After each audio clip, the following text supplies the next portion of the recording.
All right, we are live. What is up, everybody? Happy Wednesday.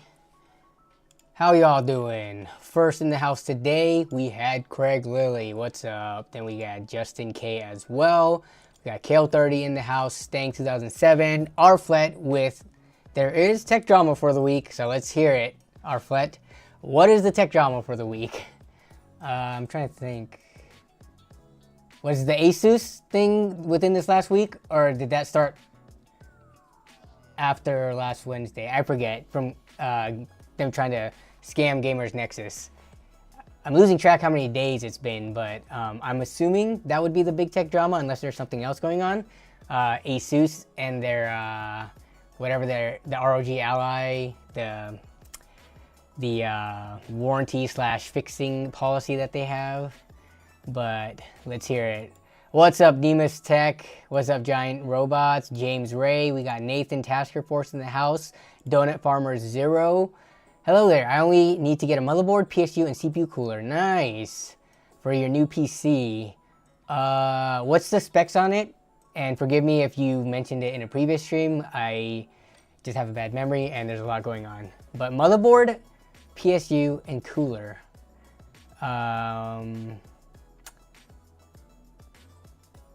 Cooler, depending on what, like, how expensive your PC is. I always like shopping for coolers, but then I always end up buying like the same ones, like the $20 to $25 tower coolers, because most computers that like serves it well and I'm cheap. But there's so many brands that has it. Like, we could take a look on Amazon. Like, if you look up CPU cooler, there's even more brands now than the last time we did this search. But let's see, CPU cooler, and we can just sort by all the different brands. There's the ones that we're all familiar with, like Thermalright, ID Cooling. I don't know, is Vtru still making stuff? But if we sort it, we're gonna find a bunch. But I'll come back to this. But yeah, but a new PC is always exciting. Power supply, depending on what you want to put in it, new or used, that could get a little pricey, man. Power supplies I have not seen come down in price. And then for motherboard, again, I usually stick to something that's kind of like the middle of the road. Not the like super cheap chipsets, nor the super expensive ones. Craig Lady says, I'm hoping Danny will do another computer build. Yeah, in terms of the builds on stream, the only issue with that is when I build stuff for a video, I like to have clean footage of it. And when I do it on the stream, because there's like the overlays, stuff happening, comments, and then there's also like my camera and stuff, I can't get like a clean time lapse of it as opposed to me just building with the camera setup.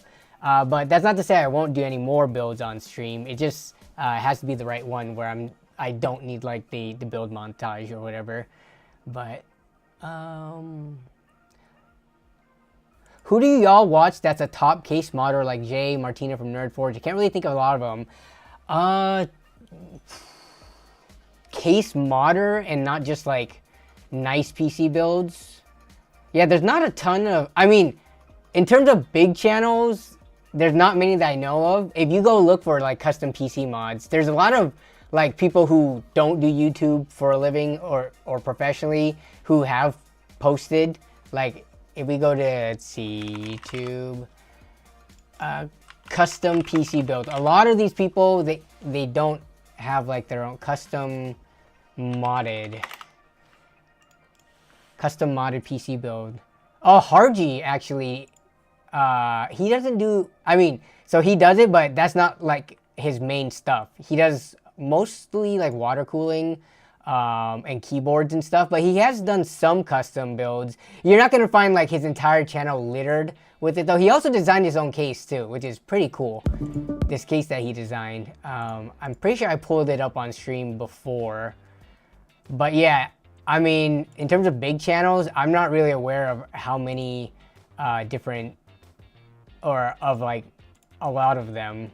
Like Gear Seekers also sometimes does like very nice looking builds, but they're not like custom modded to what you're thinking of.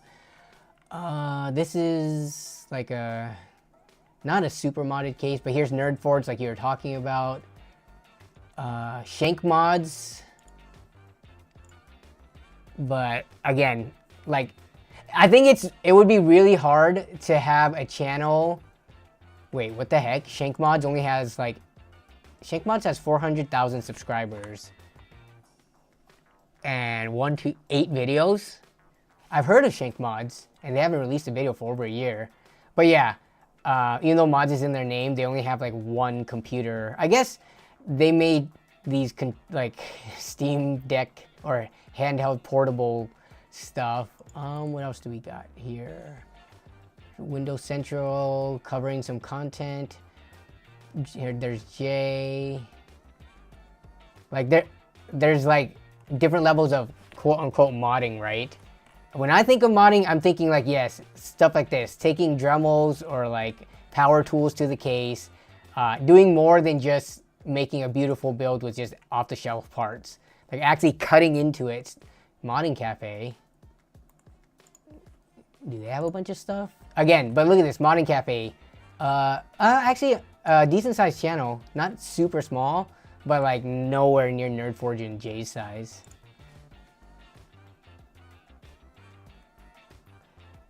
What's up, Shauner?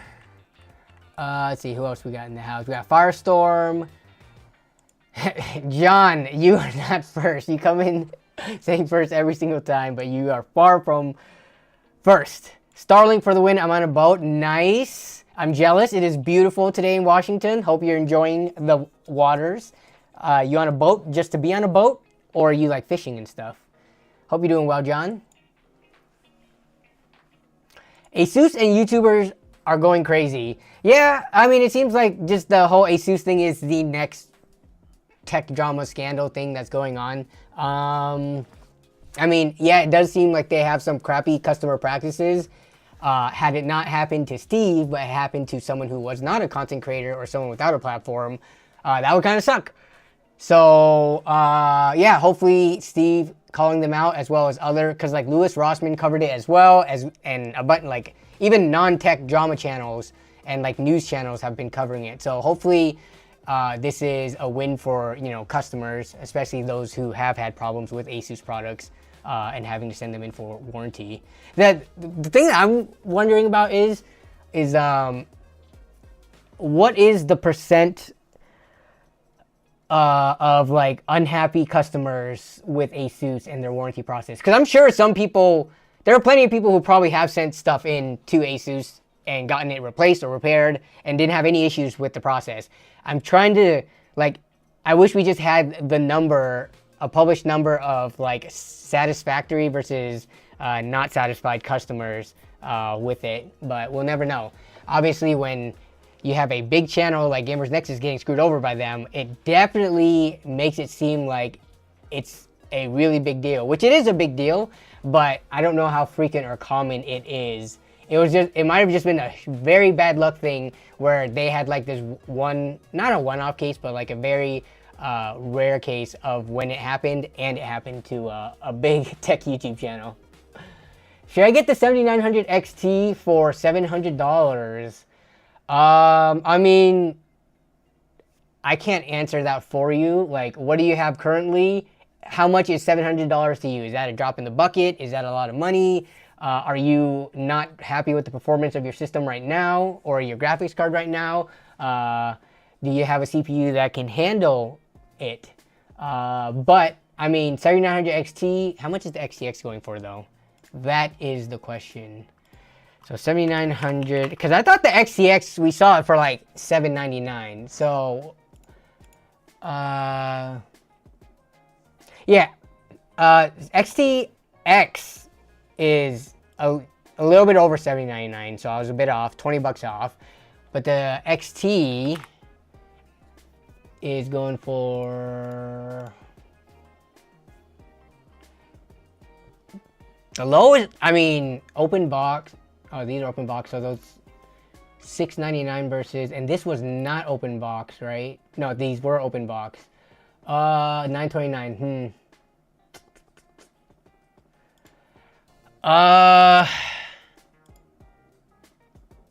I mean, there is, what is it, like a 15 to 20% difference between them, ish.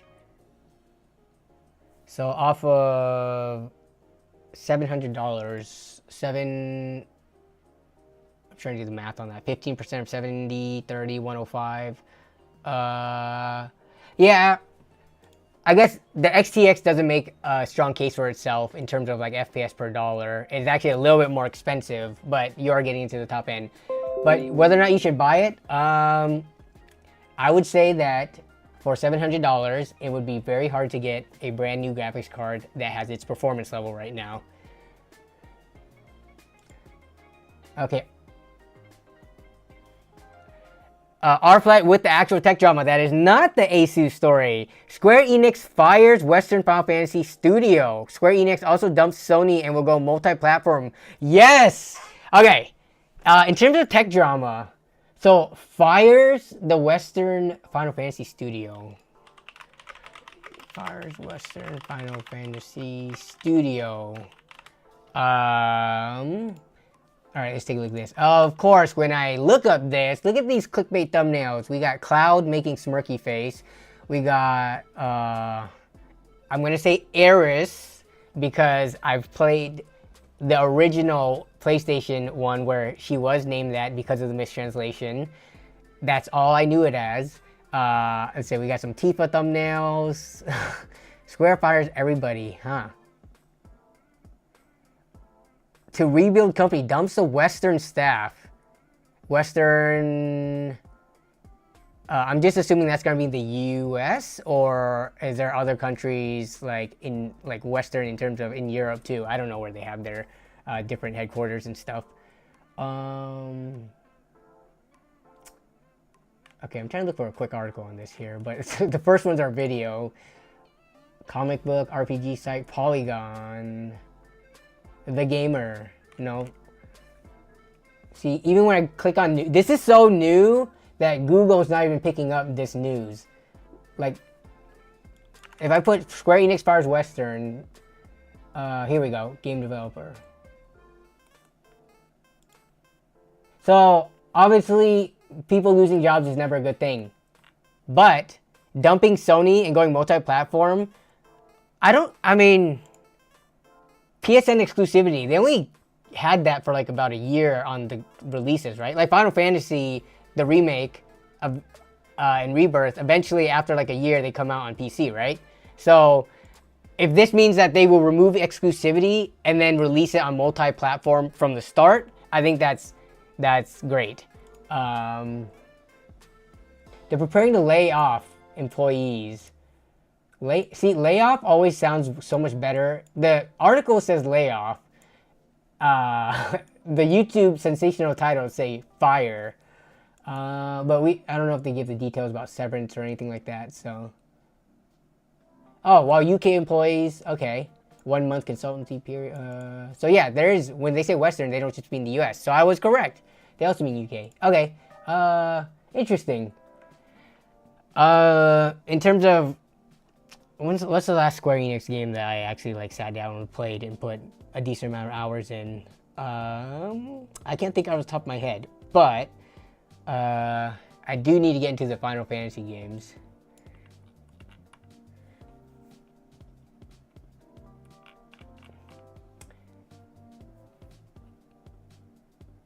Reddit has blown up with ASUS warranty horror story. Sorry, I'm trying to get caught up in chat here. I'm getting like too into each of the things that are going on here. So let me get caught up real quick. Reddit has yes. So Reddit, Twitter, YouTube comments, everyone usually blows up these type of drama things. And we've seen it before in the past. I think like when the whole Lynnwood scandal or controversy happened. I think there are a lot of people who, I mean, I think it's a good thing that ASUS is being called out on it, but you don't need like 5 or 6 posts in the same day talking about the same stuff. I think people just want like their 5 seconds of fame, their post to be the most top upvoted thing and all of that. Like, it's gotten to the point where right now with the whole ASUS story, pretty much everyone has covered it. So from this point on, anybody who goes and continues to post stuff to get attention on Reddit, I just think they're doing too much. But that's just my personal opinion. Like, there's a good amount of blowing up these types of things, and then there's going overboard just because there are a lot of people with no lives sitting behind the computer instead of going outside and touching grass and doing other stuff. But that's just me. Am I being too harsh on them? just in case, submitted up a stream submission for a test bench I just built this week. If you want to check it out, I will definitely check it out for sure. I do have the Discord pulled up, but just give me a second while I get to the rest of this stuff. Star Wars case that J did, Patrick McGovern. I made an entire case out of clear acrylic once. Turned out it was pretty nice, but that was way back when I didn't know I was doing it. Dude, pure acrylic cases. Can we find those on eBay? Remember, we did a search for this, like, within the last year, I think. Acrylic PC case. These were pretty... Oh, come on. Where's, like, those neon green, orange acrylic cases? Those would be worth quite a bit nowadays, I would think. I think the company needs to sack up and release those cases again, because I think people would buy them, ironically, but also unironically, to build PCs in. PC case neon.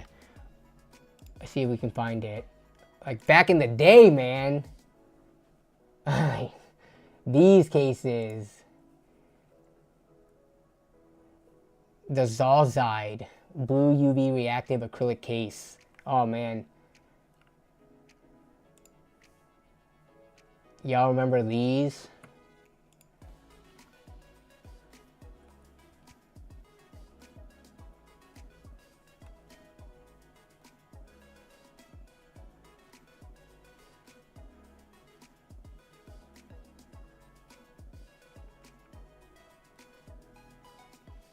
You made it entirely by hand. That's even more difficult because, obviously, because there's so many tolerances and stuff like that that you have to take into account for. Whereas, you know, for these ones, these were mass produced, so they got the process down.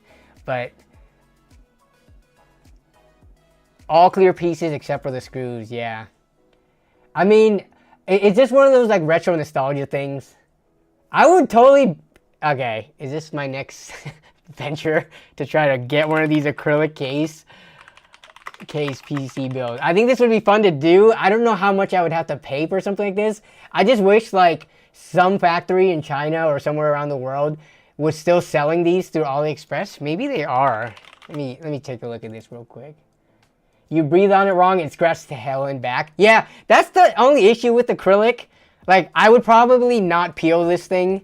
Acrylic cases, I've had a number of acrylic cases over the years before tempered glass became like the in thing.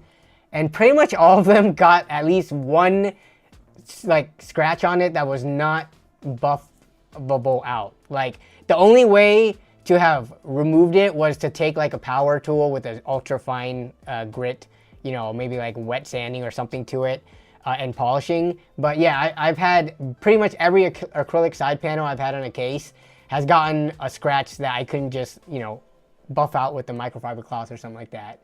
But okay, Aliexpress. I don't even, this is an incognito window.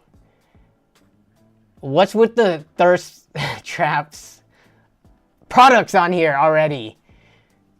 What are these? They don't even put the, like, I'm guessing they're leggings, but still.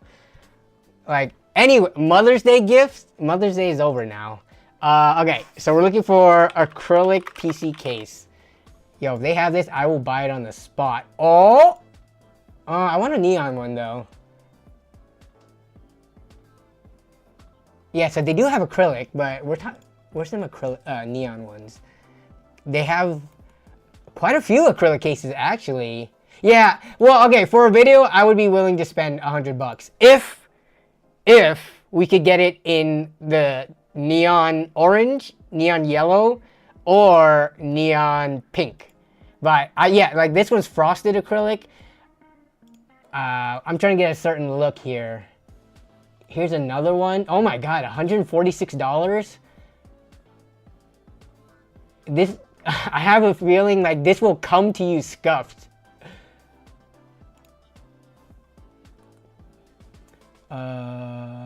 Fully side transparent acrylic. Dang.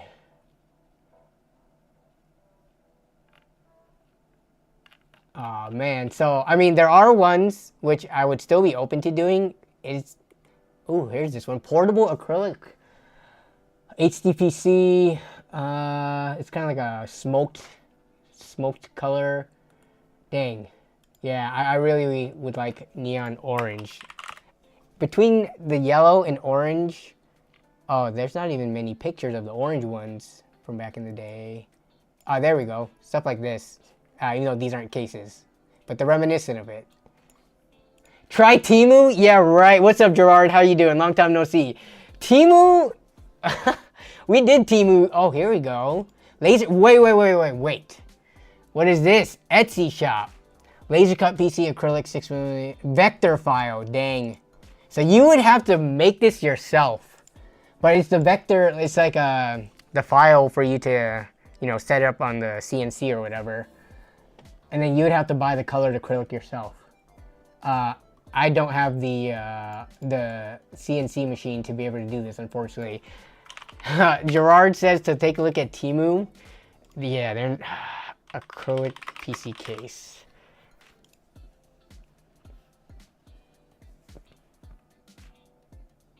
Yo, I am a little bit surprised though. Yo, Teemu with more PC cases. Oh, look at this one. This has a handle and it looks slightly similar but different to the ones that I've used before. This one's 33 bucks. Free shipping. And it's micro ATX, so it's like can at least fit somewhat standard size components. Okay, I gotta give it to Teemu a little bit. Their case selection has improved. Look at this fractal wannabe case. Yeah, free shipping. 52 bucks. Looks like no fans included. Huh. Actually, surprisingly, not as bad.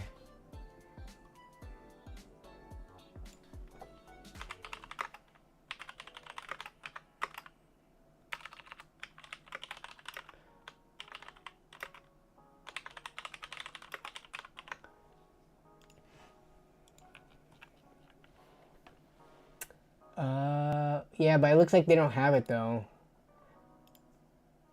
The last time we looked, oh, what is this one? Okay. Micro ATX.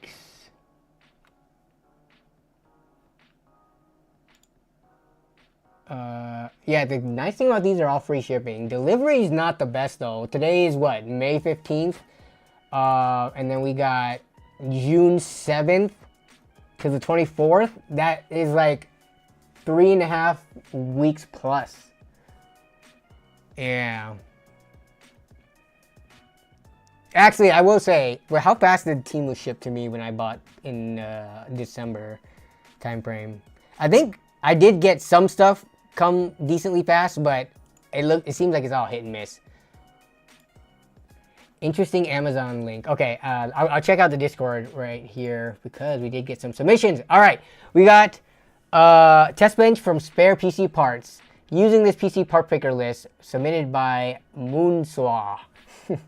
Moon SUA. Okay, we got a 3900X, Thermalite Peerless Assassin, B550 board, got 32 gigs of RAM, okay, 2 terabytes of SSD storage split across an M.2 and a 2.5-inch SATA drive, RTX 3060, 600 watt Corsair SF600, and EDIY test bench case, which is this cool thing with the handle. Look at that reference blower style NVIDIA card.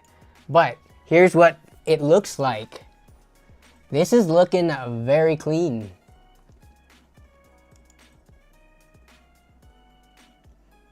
I like this. Yeah, I like the extruded metal bars that make this case up. Like these types of frames are often used for like CNC machines and other stuff like that. So it's got that like industrial look to it. But yeah, I mean, you also did a really good job on cable management. I mean, with this type of case, you can only do so much to hide it. But I mean, the way that you've run them, there's nothing that's like sticking out a bunch. And yeah, this is very, very clean for a complete open test bench. I like it. Thanks for submitting. Pretty solid specs too. This is like, not only is this a test bench, this would be perfect for like a LAN rig because it's like pretty portable looking. Which board did you put in it again? You did put in a full ATX board. Nice. I like it. I like it.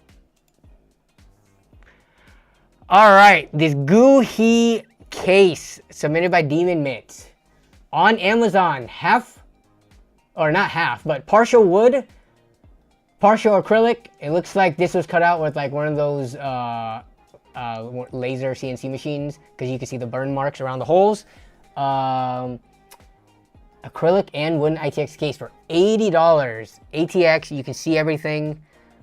Probably again will be scratched to heck. The brand is from Goohee.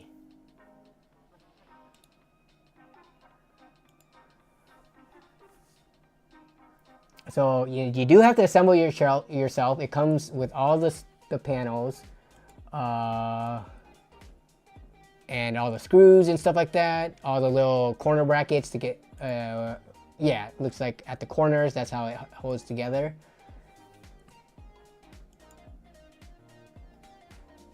This actually looks kind of like retro, because of like the wood and like that polished silver button. It's kind of reminiscent for me, just looking at it. I get vibes of like a jukebox type machine, or like an old school, like kind of like radio.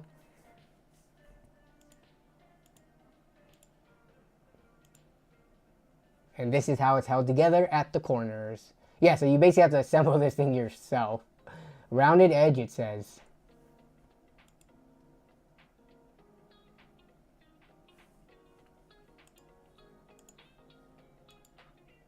Okay. Yeah, if I'm gonna go acrylic, I definitely want it to look completely like straight out of 2000. This, even though this is part acrylic, part wood, this definitely looks like this belongs in like the modern, 2020s. It doesn't have that old school retro look to it. But this is pretty cool. I'm gonna add this to my wish list just in case I ever need to. Wait, $79.99? When I posted on my other browser, which is not incognito, logged in, it's actually $69 nice dollars. So it's actually $10 cheaper when you're logged in or have a Prime account. I don't know, maybe it's like a Prime deal. But yeah. Oh yeah, exclusive Prime price. It is cheaper if you have Prime. It's 69 bucks. Nice, I'm gonna add this to my wish list. All right, it's added to my shopping list rather.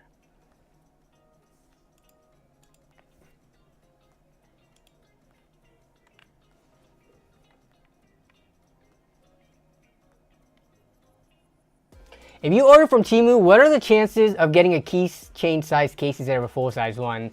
I don't think it's that high.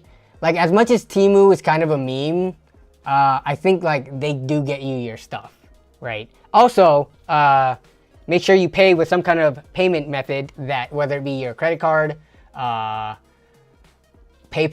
I forget if they take PayPal or not.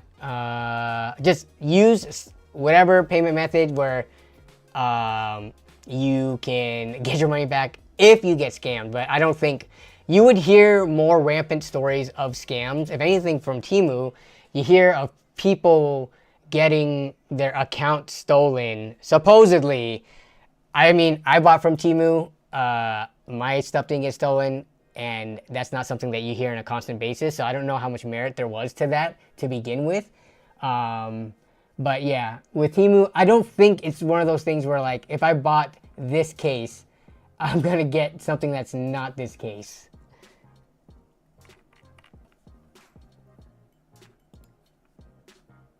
And this is not because, first of all, the stream is not sponsored by Temu, and I have no obligations to make Temu look good. I will crap on Temu for their lack of like variety. Though, whoa, scrolling down, and their clickbait, instead of showing a picture of a fan, this is from the sellers on Temu though. This, I mean, maybe you can't blame Temu themselves, but as a marketplace, Like, why not just have a picture of fans instead of a whole case to clickbait me into a single case fan, which for $973 for some random Chinese brand RGB fan is not even that good of a deal. But yeah.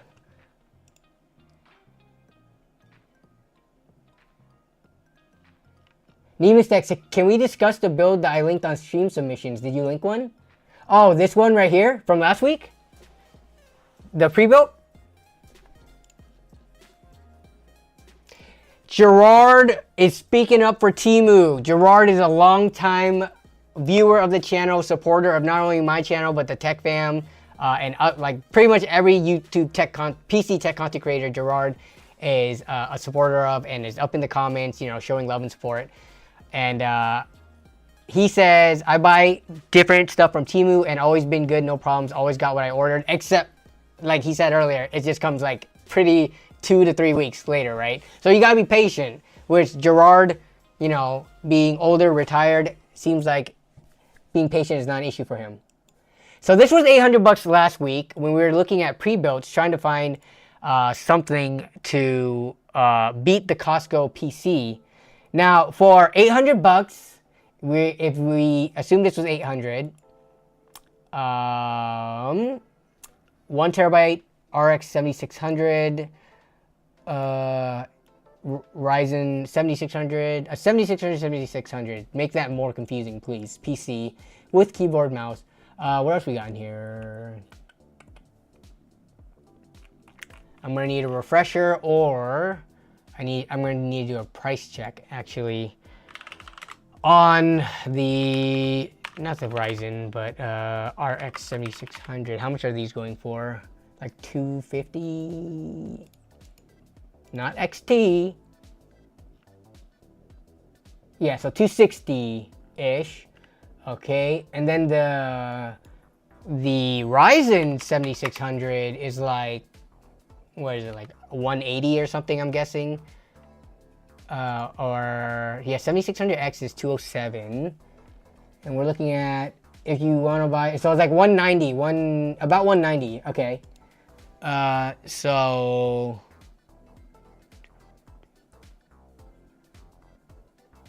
Valorant VC. Oh, is this like a Valorant themed computer? Oof. They got that micro ATX board in there. Is that a single stick of memory? Assuming this is an accurate picture. At least the Costco PC, I'm pretty sure last week was at least dual channel. The thing about, if the product picture has, you know, a single module of memory, would you assume that this is going to be the case if you bought the thing? Or do you think this might just be some product picture, the product guy doesn't know what the heck he's doing, compared to the people who are actually putting together these PCs, and it will actually come dual channel, split across 2 sticks?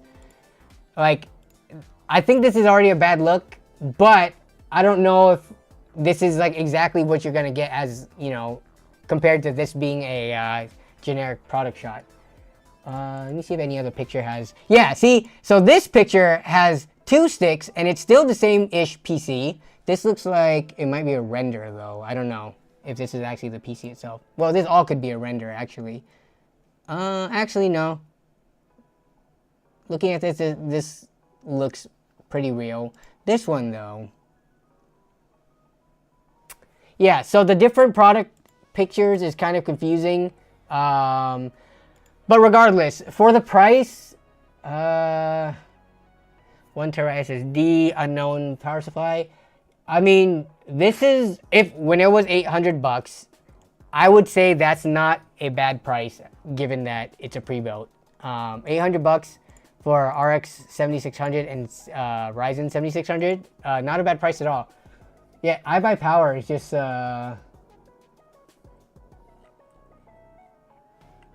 if you wanted to buy one of these, what I would do is, because you can almost always find an unboxing video. It might not be from a established content creator, but you might be able to find I buy power, BCT, Valorant. Okay. So here's their video of it, which is, yep, Render City. Yeah, that one has the dual channel in it. Is there any unboxing of this?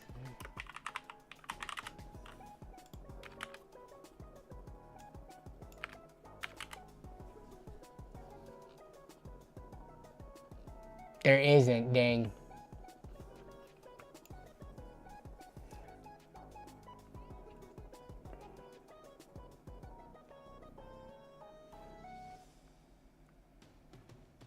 Micro Center still has a power spec 5800X3D RX 7600 build for $699. Okay, that would be the deal to get. But no, again, Micro Center, like, either open up more stores or open up your shipping, please. Even if Micro Center opened it up to shipping and then charge like a 5 to 10% premium on their online prices versus in-store prices, I think they would still move a lot of products. So, I don't know. Does anyone else have insight behind why Micro Center does how they do it? Like, primarily being a brick and mortar and seemingly not... I mean, they are selling on Amazon. So I guess that is a step in the right direction. But they're not... They're not like... Let me see if I can find the Micro Center. There. All you gotta do is look up an inland...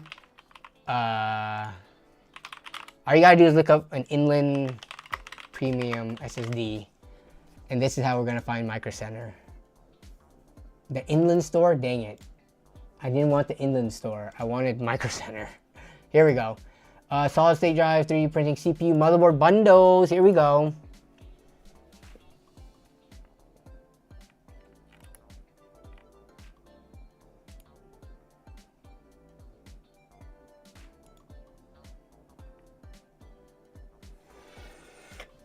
But let me look at some of these prices. 5600X. I mean...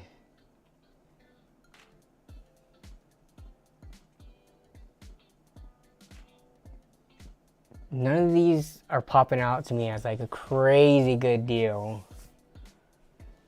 They're just like what the price of these two would be together if you just bought them on Amazon, not on Micro Center.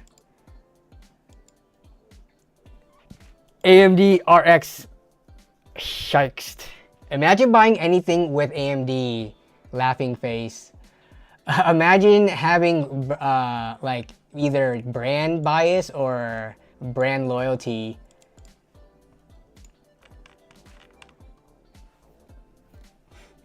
Let's take a look at the Intel bundles. 12600K with just like an Asus Prime motherboard for 383. Eh. Yeah, not like stellar deals here. When I find a good deal on Build PC sales, I realize, dude, that is like... Yeah, not only Build a PC sales, but also like slick deals and stuff. Anytime I'm scrolling through these deal aggregator websites, if I see something that looks really good, I just know in my head, I'm just like Micro Center. Before even clicking on the link, I just know it's Micro Center. The issue is, I wish they would be more strict about people who post to like Slick Deals and Micro Center and, or not Micro Center, but like Build a PC sales. Micro Center needs to be like, aside from like what part it is, like, cause normally you have to put like in brackets PSU, RAM, CPU. But aside from that, let me take a look at Build a PC sales right now. It needs to be Micro Center or Amazon or Newegg, wherever the heck. Have they changed it to the CPU? Sold and shipped by Amazon. Here we go. At least you've seen the title. Pre-built power spec, Micro Center, in-store only.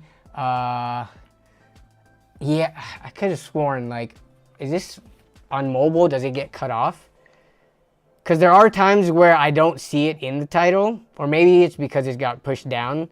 Let me take a look on my phone. Because most of the time, we're looking on mobile.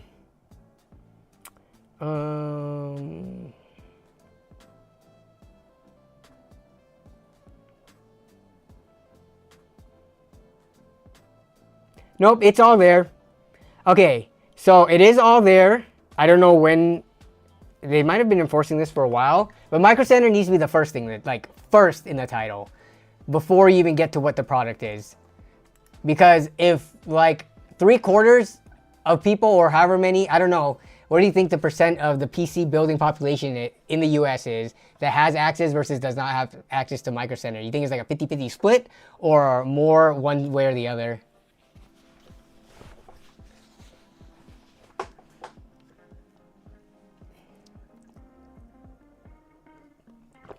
Mike Thompson, my whole computer is AMD. I mean, if you know it was the price that you needed it to be and it's the performance that you need, then that's all good.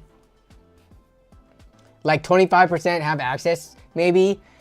Yeah, because not only are they only in a limited number of states, within those states themselves too, there might be only 1, maybe 2 stores. So even though people might have it in state, they're not driving like 5-6 hours just to go to Micro Center.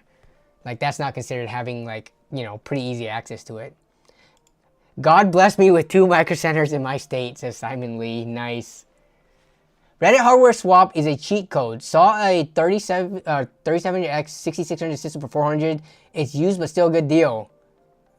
Is that so for hardware swap, it's a cheat code, but the best deals get swiped up so fast.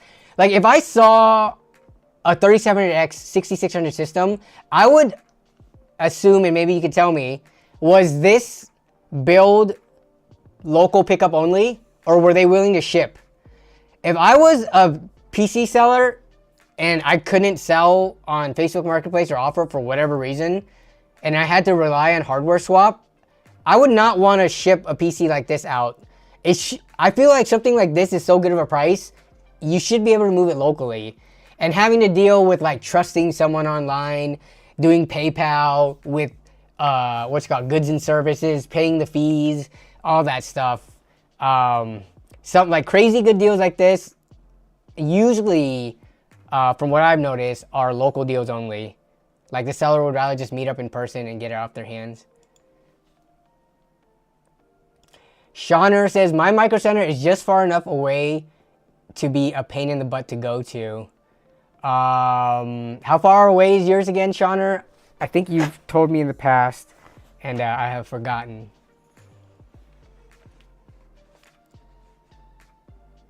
I miss when Micro Center would do a $20 off CPU mobile combos. The last time I was in a Micro Center, they did do that.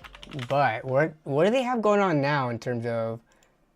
let me just look up... let's just look up a 14700K. If I looked up... Can I find a processor, please? PC parts, here we go. Processors. Let's just look up a modern CPU.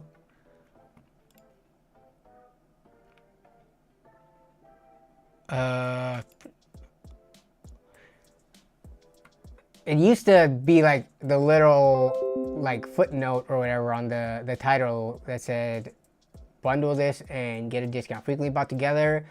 Okay, so is this not a given thing anymore?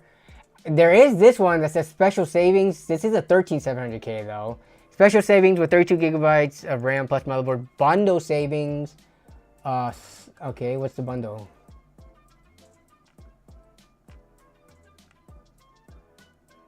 If I click on that, so it went from $319 to, so 180 bucks more.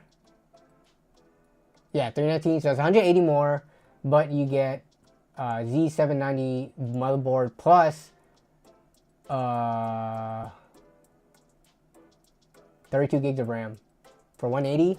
RAM's what, like 70 bucks? So 110 for the, or there's some MSI Pro Z790 P Wi-Fi. Okay. Yeah, it's the Pro P board. For 110. Yeah, so you are saving a little bit of money there. But gone are the days of the guaranteed $20 off, which was huge when you were buying like a Ryzen 5, you know, $150 CPU and like an $80 or $90 motherboard, 20% on that is a pretty nice percentage off. 20 bucks off on like a, you know, motherboard CPU combo that's like $700 or $600, not as big of a savings. It really helped the budget builds a lot. Should I buy Alienware? Says Ethan Lewis. Honestly, I haven't. Let's take a look. This is actually a pretty interesting question. Now, I think most people's gut feelings is to say no to Alienware. But, you know what? I'm going to give them a shot. I'm going to take a look at what they have to offer. My friend Jesse actually bought an Alienware computer somewhat recently. He had it in the LAN last summer or last fall-ish. And I mean, the PC performs well. I'm not the biggest fan of that case, but he's enjoying it, and you know, he could afford it, and it's kind of maxed out on everything. Now that I think of it, I don't know what Jesse's PC building capabilities are. Like, I know growing up, like going through high school and college and stuff, he was definitely a laptop guy. But in terms of PC building, like from scratch with all the parts, that's not something I've really asked him about. Huh. I need to ask him now. But all right, let's take a look at their desktops. Alienware all desktops. They've gotten a little better in ways. Okay, so these cases actually don't look as bad as some of their other cases, right? Could we agree on that? Like, the case that... Here, let me see. Like, when I think of Alienware in the last, like, I don't know, 5 or so years, like, I'm thinking this case, I'm thinking, like, stuff like this. Like, these types of cases, this one might actually be... yeah, this one's a little bit older, because we're talking, like, a RTX 2070 in this one. But, you know, it's got, like, that bulky aesthetics where the case just has so much extra volume in it without actually bringing anything good to the table from it. But these newer cases, I'm guessing they're new. I don't know. I don't follow Alienware. So these cases look more reasonable, I'll say. They have stopped trying to look like an alien egg pod. There we go. That's a good way to put it. Now they're looking more like a standard PC case. With rounded, you know, edges, which actually, this doesn't look bad. Now, people might complain about airflow. Just looking at this wouldn't be too different from like a tempered glass front panel case that had to have some side or bottom intake or something like that. So I'm not gonna, oh, there we go. We still got, we go back to the egg pod here. But yeah, okay, the Aurora R16 versus the R15. So going to the next iteration, we are seeing a new kind of like aesthetic choice that they made. So let's take a look at the Aurora, starting at $1349. You know what? I would have thought the starting price would have been higher, like $1,500 or $1,600. So they do have ones as low as $1350. Let's take a look what those come with. It says starting. Okay, let's choose the tech specs. How are you gonna say starting at $1349? And as soon as I click on this, you start me off at $1,700. Like, what are you doing? Yo, for $1,700, you're getting an i9 13900F, RTX 4070, 32 gigs of 5600 mega transfers per second. Okay, 1 terabyte SSD. What do you guys think? Looking at this, just at these core specs, not knowing like the power supply, whatever the heck. An i9 13900F with a 4070 in it. This, I would have thought from Alienware, this would be closer to the $2,000 mark. $1,700? I feel like this is kind of competitive with some boutique builders. Like, obviously, we know we can build it for cheaper. Like, okay, let's compare. What company do you want me to bring up next to Alienware to do a comparison? We can bring up Skytech we can bring up, I'm trying to think of non-boutique, like iBuyPower. Like, what is your go-to good value pre-builds? We could, I guess, look up Newegg too, like ABS systems. Alexander PCs. We can look. So I've seen Alexander PCs. They have quite a bit of a boutique kind of like premium, and a lot of it goes into like their warranty and customer service and stuff. In terms of raw like hardware from Alexander PC, and I know Breathorn is a big fan of Alexander PCs. Let's just take a look since you mentioned it. Starforge. We can bring up Starforge too, because I do like me some Starforge. Okay. Hey, what up, Pika Wubs? Okay, so we're trying to look at i9 13900F, which might make it difficult. I don't know if everybody else is gonna have like the 14 gen, but 4070, 32 gigs of RAM, 1 terabyte SSD. All right, Alexander PCs. So because of, let's see, products, pre-configured gaming desktops. So we'll just look at something that's the same price, $1,700-ish. So here's 1728 from Alexander PCs, the Phalanx, and then from Starforge Systems, let's take a look at what Enthusiast, Navigator Pro, maybe? Nope, too expensive. Navigator, $1899. Okay, Horizon 2 Elite. Oh, it's like in between them. All right, we'll just look at the Navigator. That's because we're looking at $1699 here, so it's $200 more. All right, we'll go with the Creator PCs. What do we got here? Voyager 2 Elite. Okay, never mind. This just gets even more expensive. All right. Crap. This isn't like really a side-by-side comparison.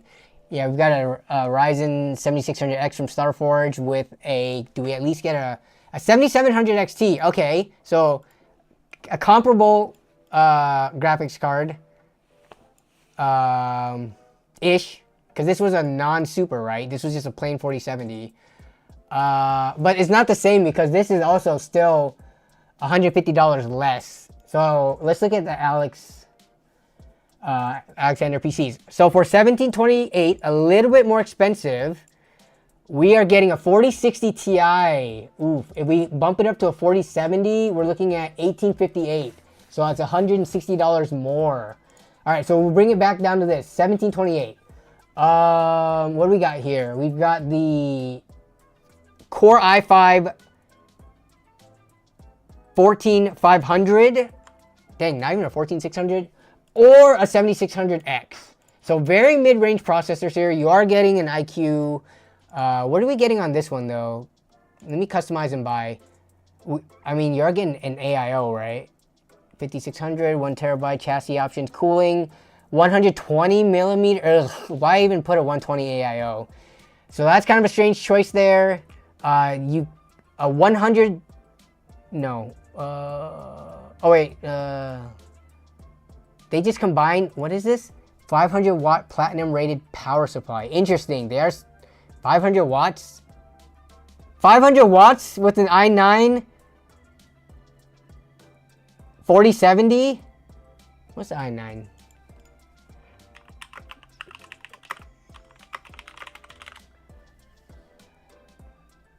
So this is the K. 360 watts.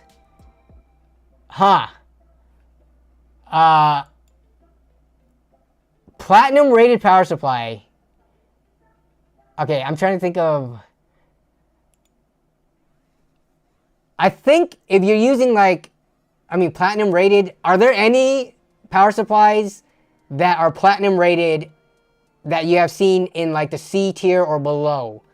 In terms of quality components, from what I've seen, I've only been able to find platinum power supplies somewhere in the A to B tier, which means it's actually made from quality components and can actually output the power that is advertised on the unit. Now, 500 watts, the power is mostly going to be going towards the CPU and the graphics card. Now, this was a 13900K. Why did I put a K in? Am I stupid? I should have put in non-K, because that actually might be lower power draw. Okay, here we go. 13900F. So we're looking at, yeah, that's a huge difference. The K versus non-K is while maximum is declared max turbo power. Do we have any actual tests from this? Here we go. We gotta look at when people actually tested it. The only issue is, see, the 13900F. Crap, this isn't in English. Come on. Review 13900F. I mean, I just need like some source to tell me when they, you know, loaded it up fully, when it turboed and all that stuff. What was the power draw?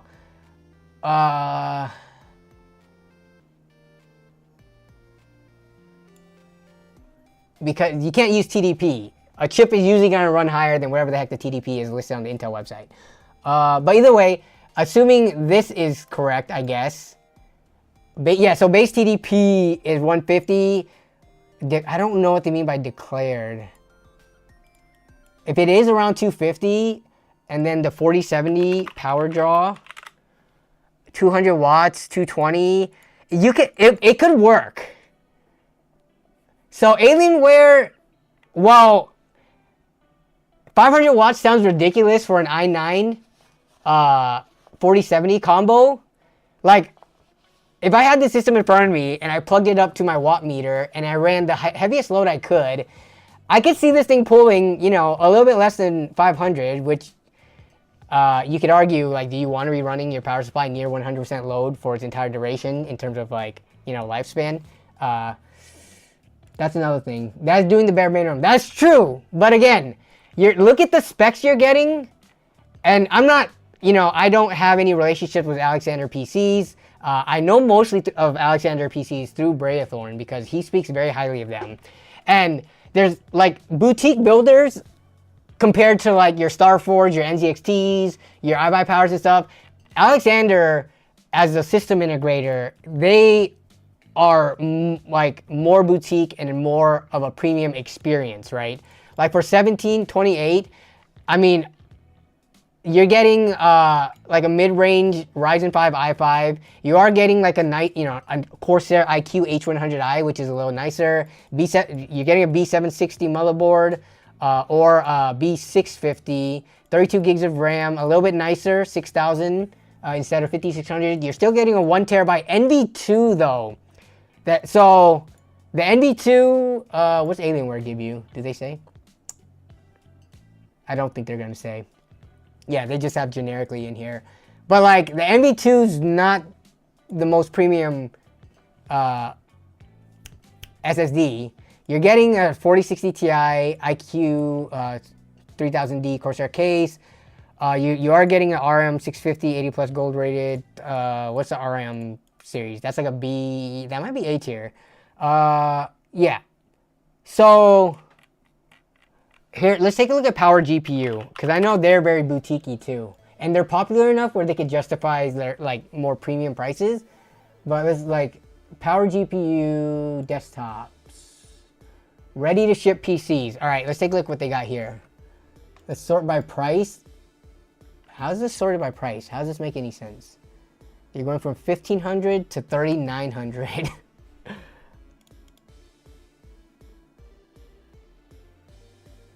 Does Alienware use normal power supply? That I'm actually not sure of, but if they do use their own like OEM, then I'm sure whoever they're using to get their power supplies, it's gonna be one of the major companies that like does it for a lot of other brands that slap their name on it. So. Okay, so from Power GPU, dude, this is not sorted by price at all. Oh, it's because I didn't actually select lowest to highest. Man, what's up with these companies, 2 companies now, having a big jump from like 1,600 to almost 2,000 bucks? Like, where's the in-between here? This is a $400 jump. there's like a space for another $200 to be spent that could be right in between here. Okay, let's just look at their $2,000 PC build and see what we get. See, you're getting a 14600K with the B760, 32 gigs of RAM, again 6000 CL36 though. Okay, this is a little bit more on the budget end. I would think like 6000 CL30 if you want to like nitpick, but because we're looking at, you know, almost $2,000 here. But you're getting an i5, 14th gen i5, B760 board, 2 terabyte Kingston NV2. You are getting a 4070 Super, so, but you are spending 2,000 bucks. They just don't have the price that we were looking for.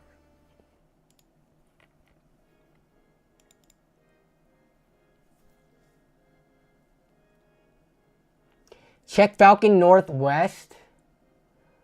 AMD RX says, bro's yapping. I mean, that's kind of the point of a live stream.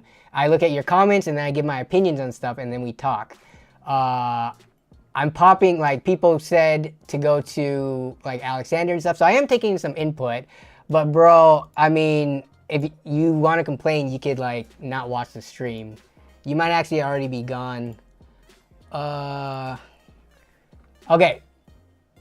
Nice chase I have to up my air conditioner in my room now. Nice case. It says Andrew Pictured. If it is a normal ATX or SFX, it would be cool to switch it down the line. Let's see. Lifetime parts and service. Who had the lifetime parts and service? Is it Alexander? Let me see. Warranty. I'm thinking lifetime warranty on parts and service. Yes, you read correctly. Lifetime. Hard drive crashed after 7 years covered.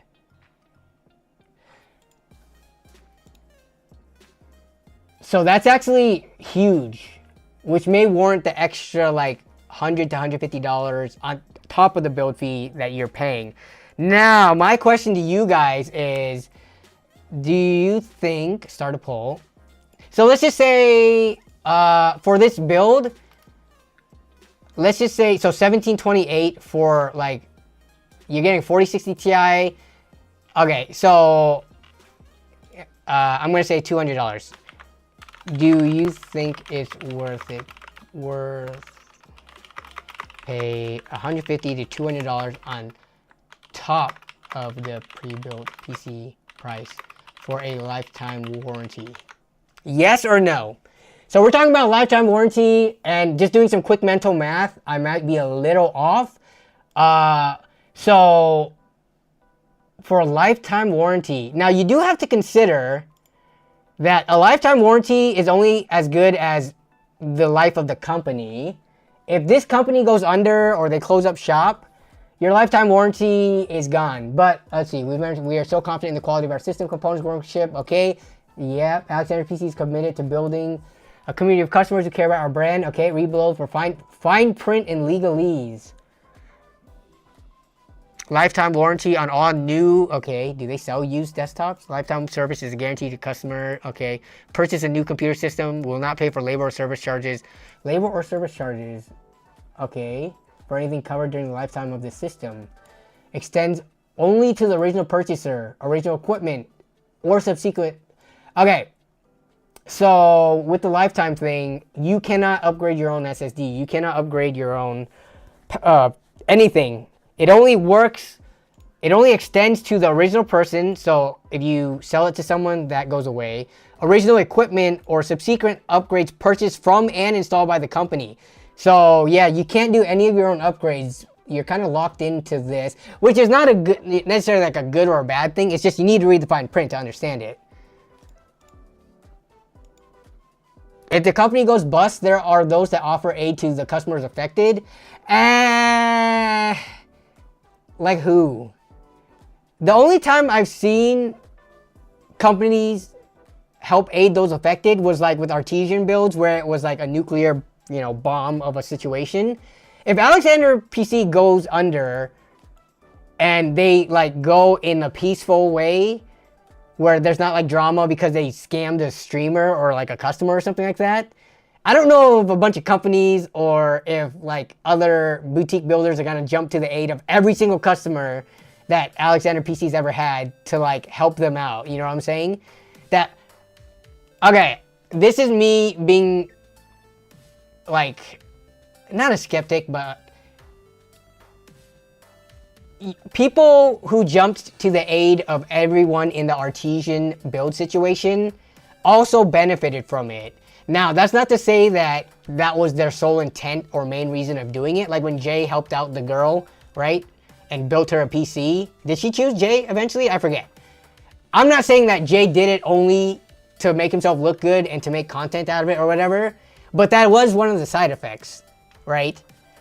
I'm curious if another company goes under and there isn't a bunch of Reddit backlash and a bunch of YouTube videos like, you know, calling out the scandal and stuff, how many companies or content creators or whatever would reach out to help the probably hundreds if not thousands of customers that are screwed by a lifetime warranty ending here? I wouldn't expect a warranty to be honored by a company that doesn't exist. That's not realistic. I know, exactly, right? So, I don't know how long Alexander PCs has been around. You think they're one of the companies that came up during like the pandemic or the PC boom? Small shop. Oh, no. Modding for 20 years. Okay, never mind. Oh, if anyone who knows, or if you are an Alexander PC's employee or some from the company or like affiliated with them anyways, I apologize. I don't know the history of every SI out there, but I know that a lot of SIs did come up and about during the, not only the pandemic, but also certain crypto booms.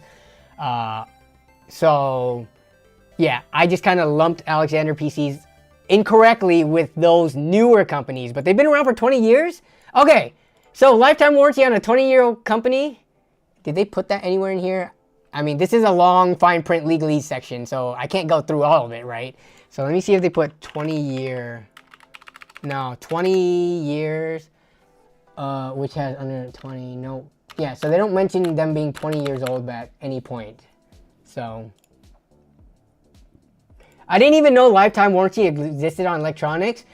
It is if the company has the balls to stand behind their product. Like obviously, hardware has certain limited like manufacturer's warranties. The interesting thing here is they're giving a lifetime warranty on it when even the manufacturer's like warranty on hardware is not even that long. Manufacturer. Okay, let's see. Again, there may be a lot more legalese with this. Warranty which warranted as long for the underlying manufacturer. Wait. The core computer condition lifetime further warrants the hardware of its all new desktop computer systems include a lifetime limited hardware warranty, which covers the original core computer. Okay.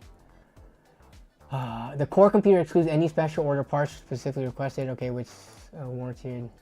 Okay, so special order parts, those ones, yeah. So, I mean, if you are gonna spend on a $100 to $200 warranty, either read this long thing and fully understand it, because this is a really long like warranty section, but also I'm pretty sure you could just email them and ask them to like break it down in layman's term, though I'm not sure if that would hold up. Like, but email receipts hold up. Maybe that could be another, if they don't honor it, another drama situation, but yeah.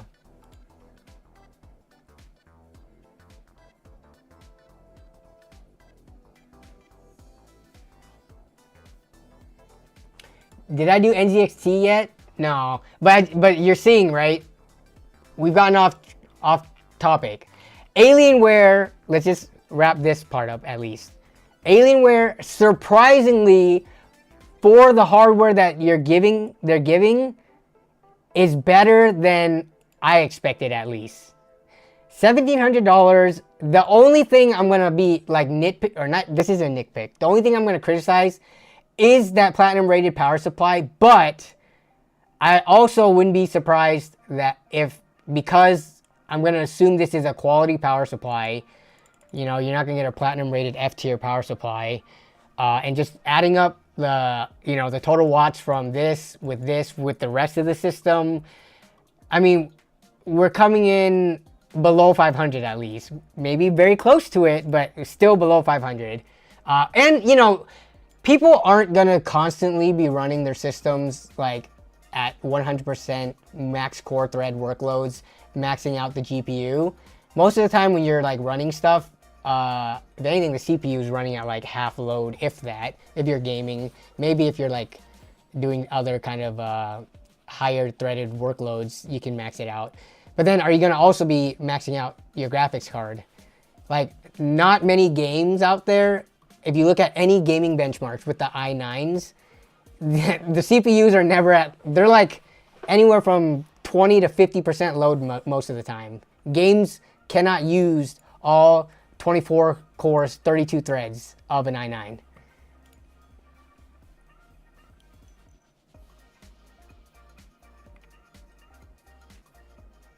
They're just counting you selling or upgrading before anything major goes wrong. That's a good point, Chase. Yeah, once you sell it or you upgrade from them, then, well, if you upgrade from them, you're spending more money on them, so they win in that case. But, yeah.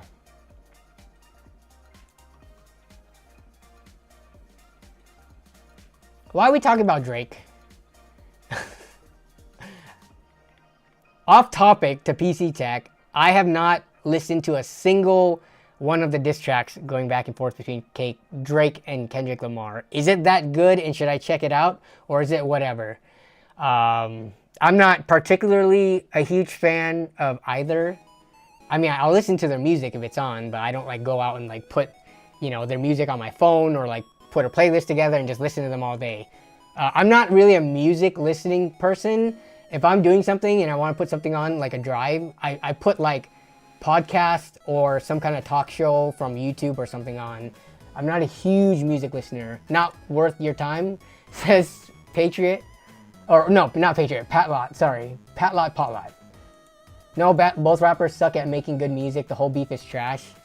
Is it manufactured beef? 500 watt power supply makes me question why. Yes. Why did you buy a... What is your specs that you have a 1500 watt power supply? Even a 1000 watt will handle most builds just fine.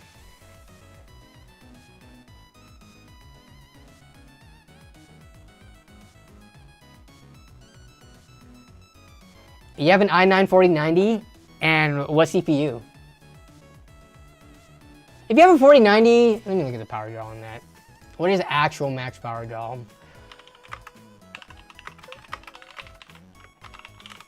Like with boost and everything. Okay, it's rated at 450. That's not what I care about. Where's the actual charts? GPU power consumption 4090, 426.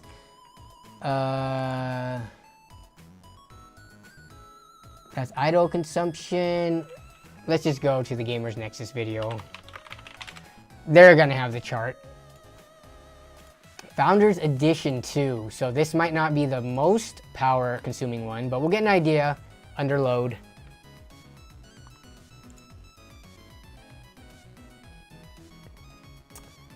Come on. Women seeking companionship. What is this? This is YouTube? This is what YouTube non-premium looks like?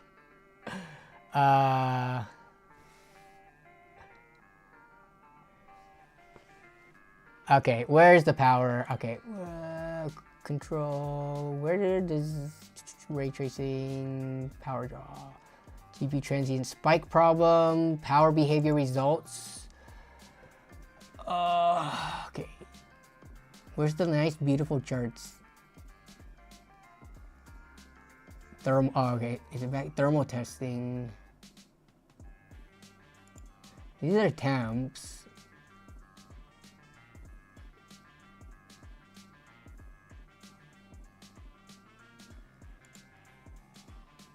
Total card power and Furmark. Okay, Furmark is a pretty crazy test. So Founders Edition OC plus 33%. 600, you guys probably can't see that. I can't really, can I zoom in? No, it breaks. 600, now you can see it. 666.6, huh? Interesting number. Okay. And then you put it on like, I don't know, 400 watt power. So 1500 doesn't sound as crazy when you see a number like this, where I mean, this is a pretty aggressive overclock. But still, based on your search history, bro, don't blame incognito. What is my search history? Bunch of eggs from Japan, wink wink, and some other stuff. I would say, you know what, 1500. Since I'm cheap, I might have gone with maybe like a 1200 watt or something. But I'm sure there are some 1500 watts from some companies that cost as much as 1200 watts from some more premium companies. So it's not too overkill. What I think is always fun to do, though, is trying to push the limits of power supplies, especially for cheap budget builds, where, yeah, you basically take the two, you know, what their power jaws are, add on top of that, and maybe add like a 50 watt headroom, 50 to 100 watt headroom, and then go off of that. That's always fun to do.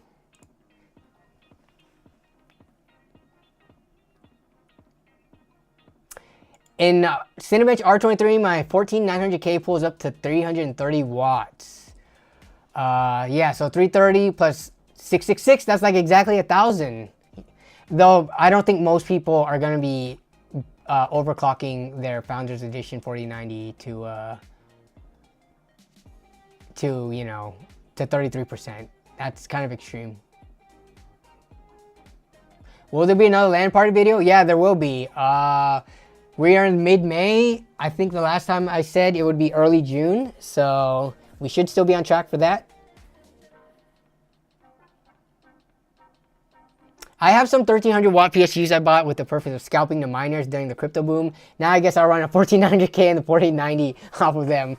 I mean, now the issue is building the rest of the system around it, right? A 4090, you ready to drop whatever the heck their going prices nowadays? Are they still hard to get? The 4090 is one of those things that's like, I would never even if I hit the lotto for, you know, like 100 million, whatever lotto, I don't think I would ever put a 4090 into my system. I think I would go up to like a 4080 Super at max. But honestly, throughout most of my systems, throughout the years, I've always operated in the 70-ish series or equivalent performance level of cards. What's it called? GTX 970, 1070. I mean, from AMD side, it's kind of hard because they change their numbering schemes from like the RX hundreds of series to thousands. But that level of like kind of mid-ish, upper mid tier is where I've always operated. But what are we looking at for 4090s? Out of stock, of course.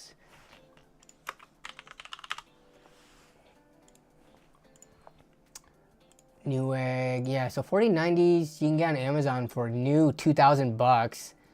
From 1,600, doesn't seem that bad. Oh, here we go. This one seems more reasonably priced. This one is the Asus Tough one, 1800-ish compared to 1600. That's actually a lot better than what we saw when the whole China ban happened and then they were buying up everything in the US market. That's actually not too bad. What's Newegg got? Still, this is the price of a very good computer in a graphics card itself. I just couldn't even justify it, even if I had a ton of money. Like 4090. What are these? Oh, the clickbait. You can get these 4080 Supers. Yeah, so 1,800 or whoa, 40 bucks off the promo code. That brings us down to 1740. 1740. This is, I mean, it's the PNY Verto. This is like, I think the Verto is their like bottom tier card, which when you start buying something like a 4090, do you skimp out and get the cheapest model, or do you at least get this one's actually 1,800 bucks for the MSI Gaming Trio? Yeah. Best Buy has 4090s in stock.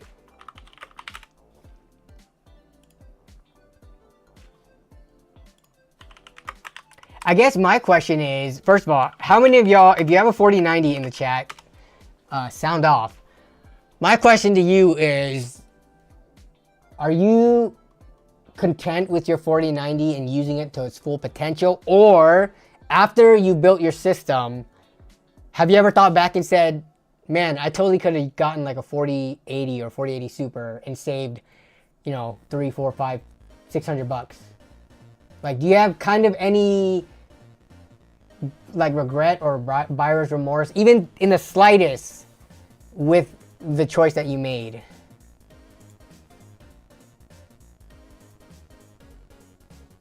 The RX 6800 is down to 360 today. Where? Is it on Amazon? 360. Okay. Is that on Newegg too? Newegg and Amazon. Okay. What's the performance difference between the two? Because the 6800 XT is basically just like the 7700 XT, which is going for about $450. So let me go to our 6800 versus 6800 XT, because I'm sure we can find some benchmarks on this. Pixel Bench. Oh my god, fake benchmarking channels.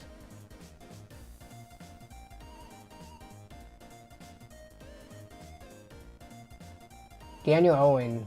Okay, 6800. Does he have 6800? He does. All these ads.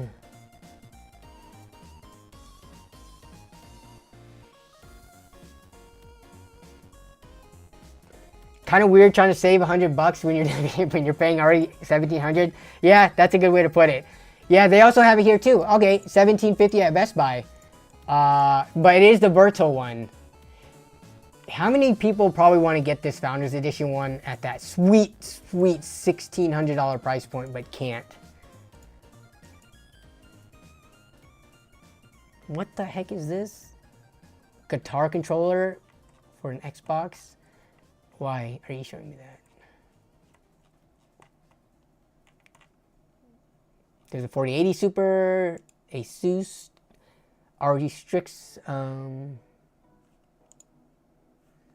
I agree with you. Founders Edition cards look clean, but they're kind of a pain to get because they're usually at the standard, you know, MSRP, and they have a pretty cool design, so everybody wants them, and there's limited stock. So, yeah, they're kind of elusive. Yeah. So, I mean, we were seeing like $2,000. Seeing it down to $1,799 is actually not that bad, considering the MSRP. 5080, oh my goodness. Okay, I do want to talk about this after we take a look quickly. Do we have any summaries, final thoughts?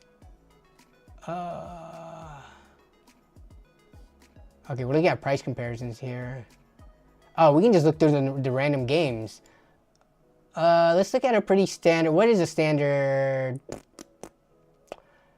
Last of Us, sure, 1440p Ultra. So we're looking at 6800 XT being 14% faster. Okay. 14 and 13, okay. And let's look at Resident Evil as well. All right, so about 10 to 15% faster, if we're gonna ballpark it, based on some of those numbers. Yeah, for 360, that's a crazy good deal. FPS per dollar, that's the card to go for, over the 7800 XT and 6800 XT, but it has worse absolute performance. Okay, you know what's funny? Speaking of, now we're gonna go on to this topic because I did have an article pulled up. If I can get it.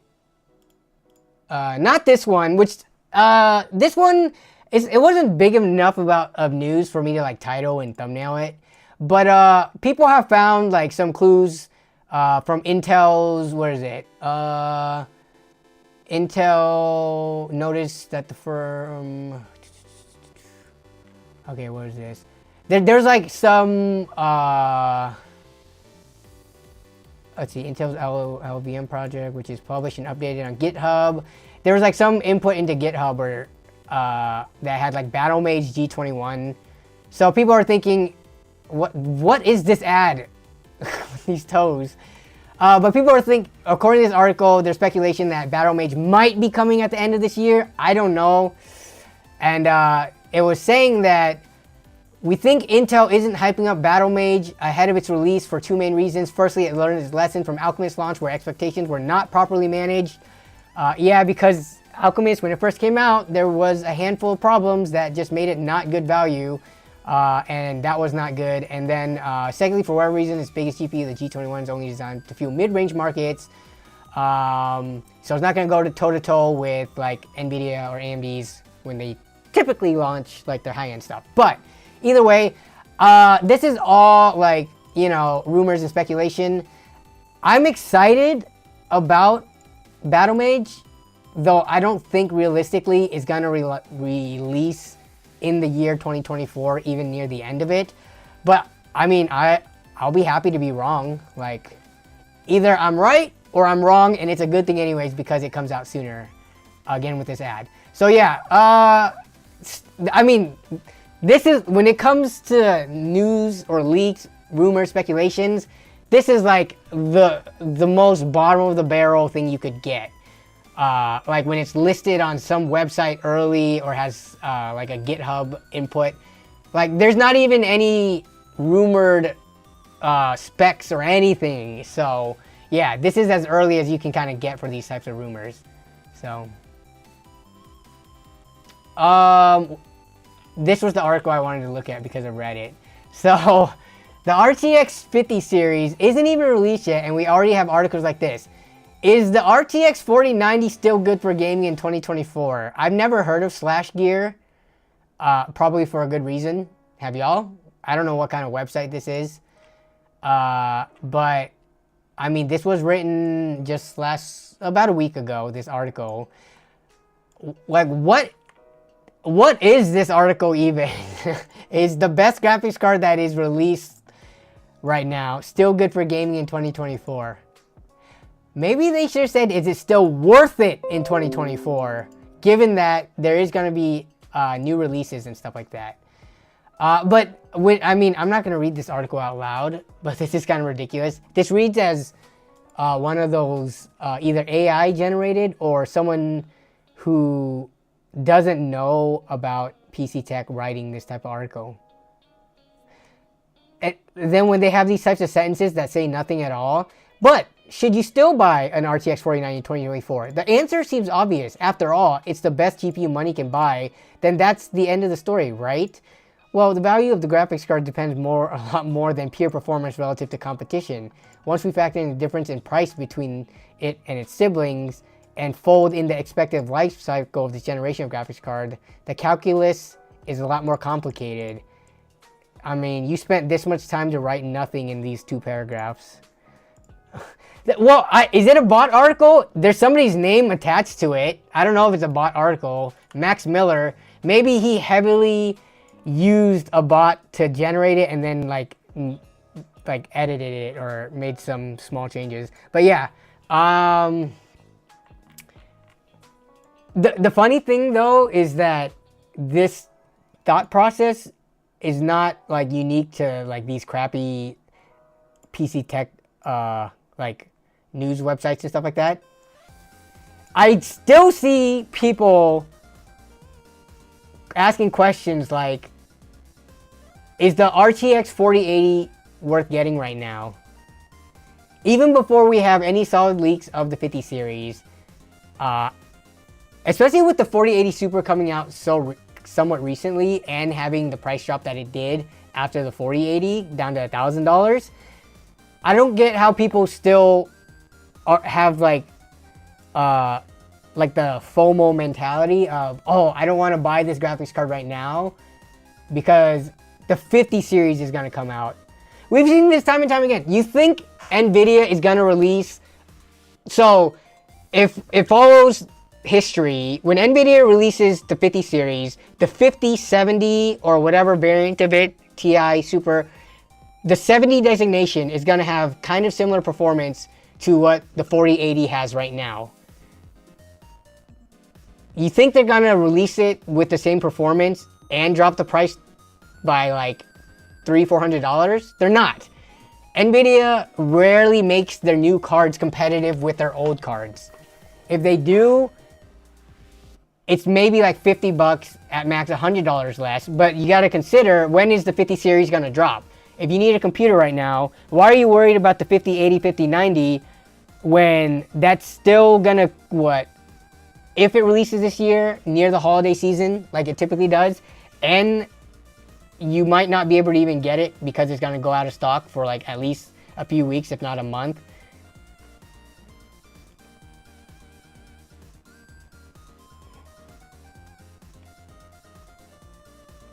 Is the best CPU in mankind still good? Yeah. Me writing my college essays, you know, this is crazy. Plagiarizing used to be, well, it still is, but you know, 10, 15, 20 years ago, if you were to cheat when writing, like doing a book report or like whatever, a research report, it would be by copy and pasting off of like an Encarta or Wikipedia or whatever article, things that you can find online. But now with AI, like that's the new like plagiarism or new way of cheating. And I don't know, it just is wild to me thinking about going through school with powerful technology like AI.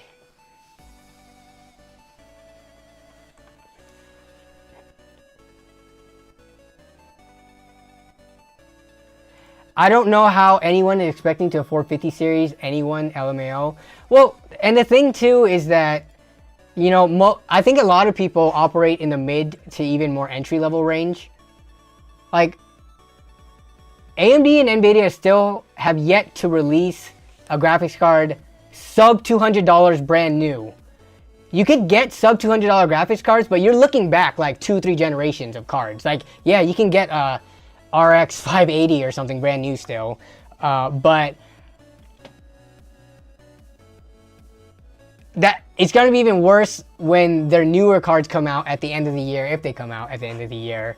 Like, you're only going to get the cards that are $1,000-ish plus from both of the companies. Maybe not 1,000, like $800+ and it's going to be a long time till you see something in the mid-range come out. Just like we saw, like how long did it take for the 7600 and 7600 XT to come out from AMD?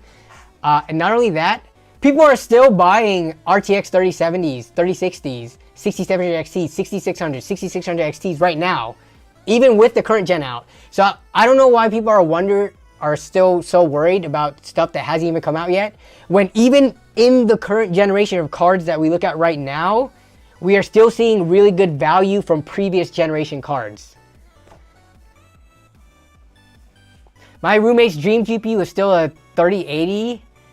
Low key, like a 3080 would be awesome for me even right now. Like, I would be happy to slap a 3080 in my system. It'll perform the heck out of, you know, compared to the Intel Arc card I have. But yeah, I still have a 6600, 30 series are great cards. Yeah, so the same thing is going to happen. 50 series cards are going to come out. Of course, you know, the 5090, 5080, they're going to be the best of the best cards available, but not many people have $1,000+ to spend on graphics cards. They have like anywhere from $250 to like $400 or $500, maybe $600. And in the current generation, these cards will still be available and they're going to have their prices slashed a little bit more. I think people are still going to use the cards just fine.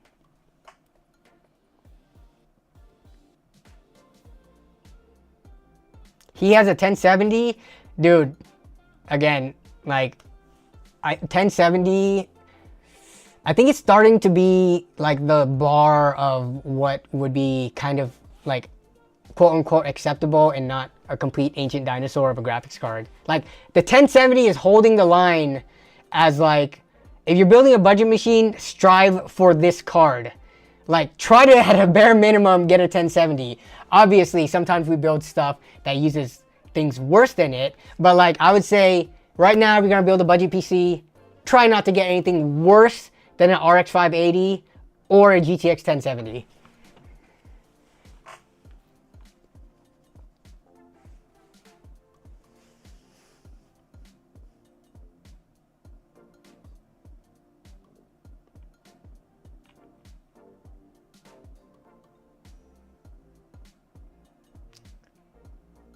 Pandemic showed people will pay insane prices.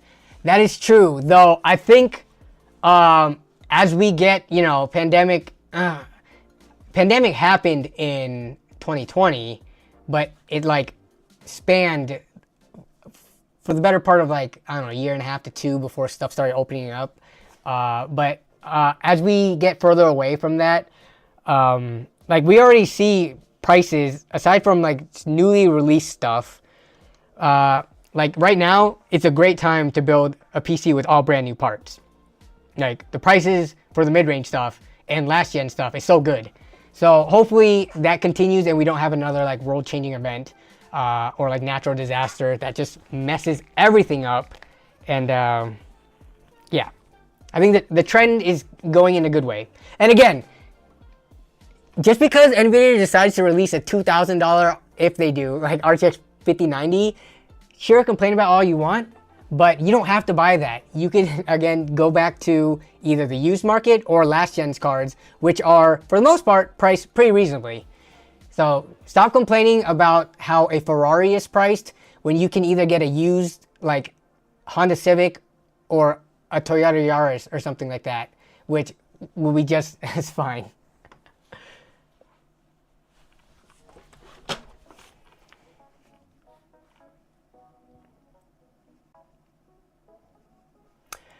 Nerd on a Bud says toxic 2 toxic. What kind of mods do you recommend to new GPU if you recommend?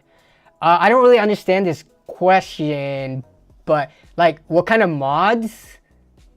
When I think of a mod with regards to PCs and PC hardware, I'm thinking of like ways that you can modify it. And I mean, what can you do with a graphics card? If you're talking about like undervolting, overclocking, stuff like that. Unless you want to tinker, sure. But I don't recommend for people to go out and mess with like their voltage settings and all that stuff and overclocking. Like most modern day graphics cards out of the box, they hit pretty good boost clocks already. Like all that stuff is built in. They have like algorithms for all that stuff depending on, you know, the temperatures and your clock speeds and stuff like that. Your GPU will know to boost. Like automatic overclocking is, for the most part, good enough. But in terms of mods to your GPU, I mean, I guess you could change thermal pads, change thermal paste. Unless I'm like missing something in terms of how you can mod a graphics card. I'm not sure how else to answer that question. But yeah, buying a brand new graphics card out of the box, I'm not sure if I would recommend someone mod or like change the thermal paste right out of the box, unless you want to put on like some liquid metal to get some really low temps. But again, like, I'm not sure how necessary any of those things are.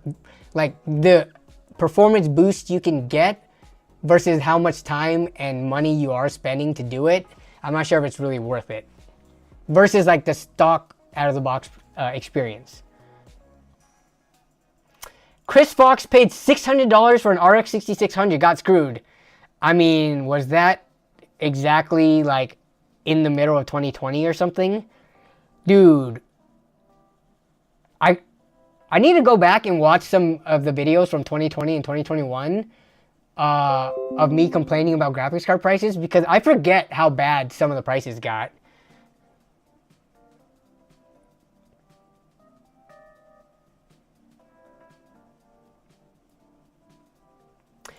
Computer Guy says, hey Danny, I'm very excited to share I got myself a 7800 XT from XFX. Nice. You got that a while ago, didn't you? Or am I thinking of somebody else? Or something else that you got? Yeah, 7800 from XFX, XT from XFX. What did you upgrade from? I forget. But, I mean, nice card regardless. Casey Walls. Hey Noam, I'm trying to build the cheapest 1080p gaming PC for my nephew. I have a Dell Precision Tower 3620 available in my area for $100. i7 6700, only 8 gigs of RAM, so I'll upgrade. Is this a smart move. Actually, let's take a look. $100, huh? All right, precision tower. So it's not a small form factor, thin tower or anything like that. So you're not gonna be limited. Let's see what we got here. If I wanted to buy a precision tower on eBay, bare bones. Okay, so no CPU, no RAM. Okay, so that comes with... See, DDR4 RAM is cheap enough. I think the precision towers, they don't use like ECC or anything, right? No CPU. So the ones that come with the CPU, $82. I don't know what the Xeon is relative to the 6700. 16 gigs of RAM though. No storage, no OS, which is fine. This one's $82. Free shipping, but there is tax, which is gonna bring it up closer to $90. Kind of hard to say, Casey. Let me see, the Xeon 1220. We're looking at a 4-core, 4-thread. Oof, okay. Because at least the 6700, that is 4-core, 8-thread. Yeah. Okay. So $100 for that. Are you thinking of putting in a graphics card that's not like low power? Or do you have to also buy a power supply? I'm trying to think of with a $100 base system like that start. You're gonna have to buy RAM, which is pretty cheap, like $30. Graphics card, you can get a pretty good graphics card for like $70 to pair with that. 200, and then some storage for like $30 to $50. So $250 system based on the i7 6700. I'm not sure you can do much better than that building on your own. I mean, if the budget was extended to like $350, $400, then you could get kind of like the P520 or build like a Ryzen based system with the upgrade path. But yeah, it depends on what your overall budget is.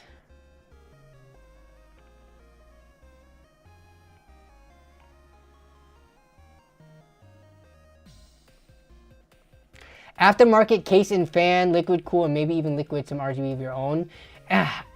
With regards to modding a graphics card, I mean, I wouldn't count like, what do you mean by aftermarket case? Aren't all PC cases, unless you were talking about the other thing, about the Dell. Sorry, I'm trying to get caught up on chat here.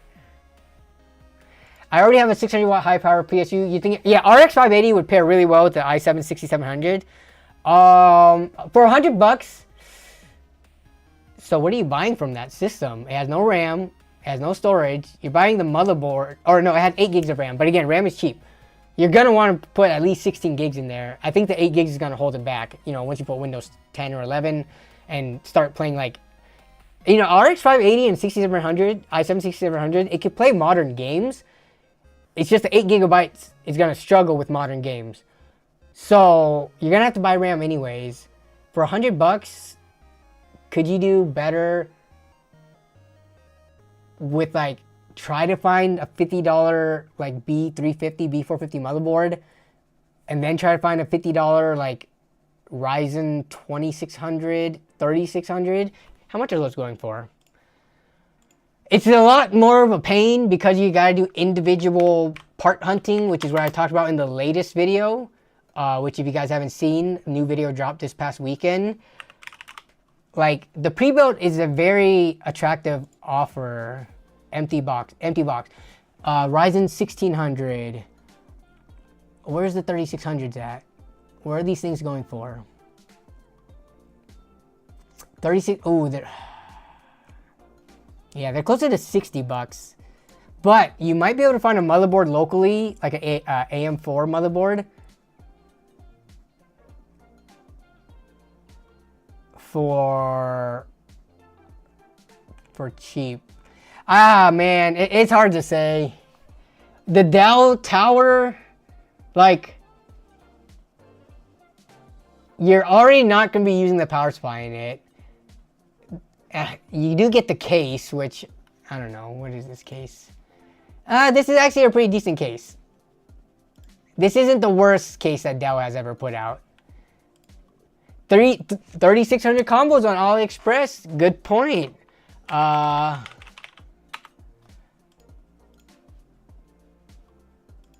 Ryzen 3600 combo. Let's see if we can find it. Used Ryzen 3600s are already around 55 bucks. B450. Okay, this. Do I gotta put motherboard? What are these? Like the combo has to be around the same price as the tower, so it has to be around 100 bucks. I'm not sure if we're gonna find any combos for 100 bucks. These are all just motherboards. 400, okay. 145, 124. This is just a motherboard though. Yeah, I'm not seeing these combos that you're talking about. But some old company sells it for cheap. Ryzen motherboard CPU combo.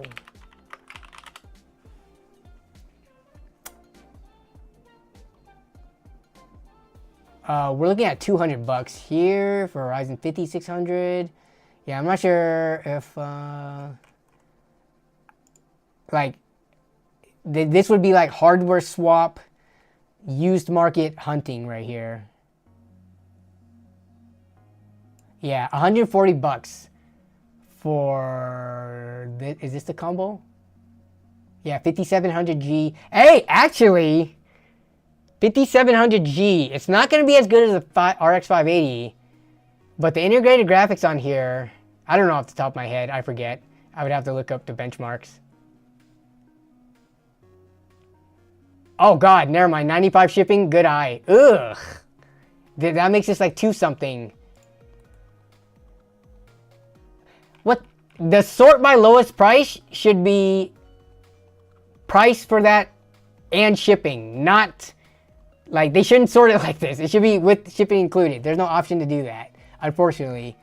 Yeah, so that's not looking like there's. I'm not seeing any combo deals on here, unfortunately. That would be a replacement to the Dell tower, but let me look on my area because I just want to get an idea of like if I wanted a 3600. What are we looking at here? Local only. It's gonna be a bunch of people selling their pre-built towers with the 3600 in it. I just know it. Oh God. All right, you might have to go down to like a 2600 or a 1600. Which I'm trying to remember. I think in games, actually the 6700 might pull ahead. I think it's the single core, single threaded performance of Intel during those generations was a little bit better, even though the Ryzen has overall more cores and threads. So it actually is going to depend on the games that they plan on playing. Either way, like the Ryzen 1600 and 2600 is no slouch. Like I can find a 2600 in my local area right here. I don't know if it's still available 2 months ago, but 50 bucks. So man, people are crazy. $100? What are you smoking?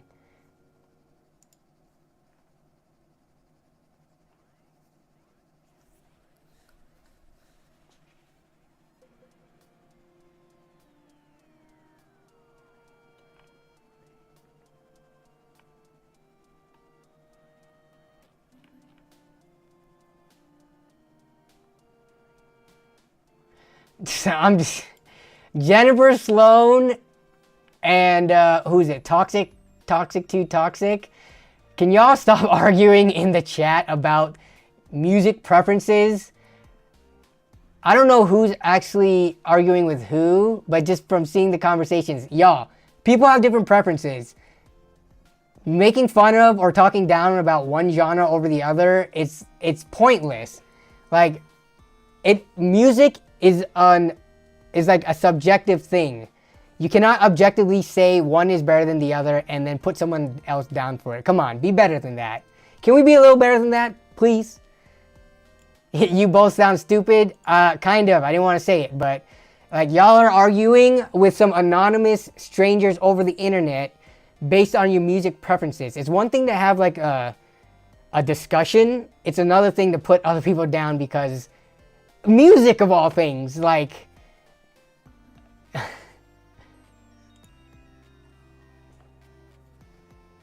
Yes, go sit in the corner, think about it, and then come back when your mind is more fresh.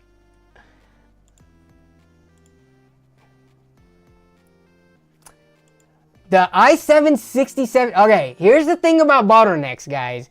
With the i7-6700 bottleneck to 5700 XT, I think in a lot of situations it will. But that's not to say that if you had both the RX 580 and the 5700 XT, when you ran a lot of different games against it, especially if you're playing at like 1440p or maxing out the graphic settings, that's not to say that the 5700 XT wouldn't give more performance or higher frame rates than the RX 580. You know what I'm saying? Like I showed in the most recent video, if you haven't seen it yet. Like, a lot of games leverage the graphics card for the performance. The i7-6700 is how many years old now by this point? It's like a 2014 CPU, right? Oh God, that makes me feel old. When I first started the YouTube channel, my system had the 6700K in it. What was the... Oh, no, it launched in 2015. Okay, not 2014. It's almost a 10-year-old processor. I personally wouldn't pair a 5700 XT with it. I think the RX 580, maybe 590 would be like my max. That I would... Maybe like a GTX... like a 1060 or a 970, around that performance range is what I would pair with the 6700. You know what? I think I have a 6700. No, I don't. I sold that system. That would be a fun video to make. 10-year-old or almost 10-year-old CPU versus today's games.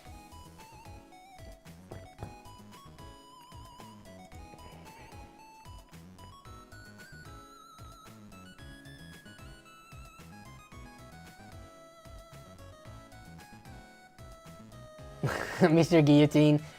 The only music I like, only the music I like is any good, so no point arguing over it. Yeah. Like, bro, I think people need to get off their high horse in thinking that they are above anybody else for whatever reason, whether it be music or their preferences in, I don't know, video games or anything else in life.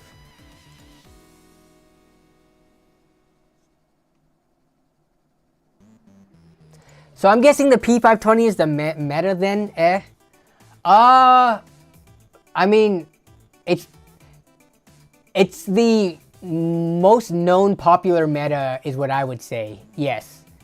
There could be some other like slept on workstation or pre-built office towers or just any other like type of motherboard CPU combo deals out there that people haven't found yet. But like in terms of like what most people know about now, I would say the P520. And then what is the HP system? There's also a HP system that's pretty popular as well, like Z40, Z440, something like that. Yeah.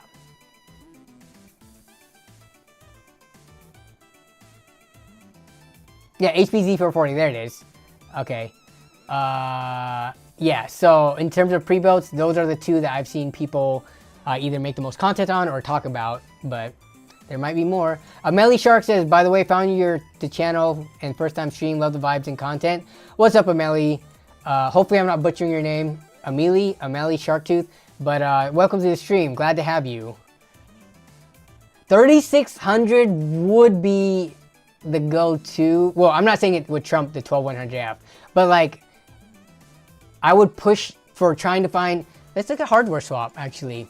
Let's see, because hardware swap, while the deals aren't super readily available, if you can get a deal, it will beat eBay and usually your local area, because people, this is like a community type thing here.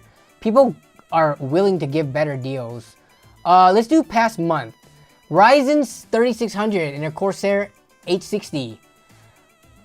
$50 bare CPU. Look at this. You just gotta be quick on it. 5 days ago, did this sell?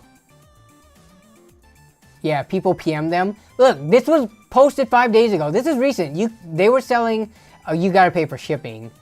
you could have got both of these for 75 bucks. Not bad. I've never had any luck with hardware swap. Yeah, hardware swap, it's like a double-edged sword with regards to like recommending it, right? Like, I've gotten my fair share of good deals on hardware swap, but at the same time, if I'm doing a build guide video and I get a really good deal on hardware swap, like if I made a build video, I would not quote a Ryzen 3600 for 50 bucks.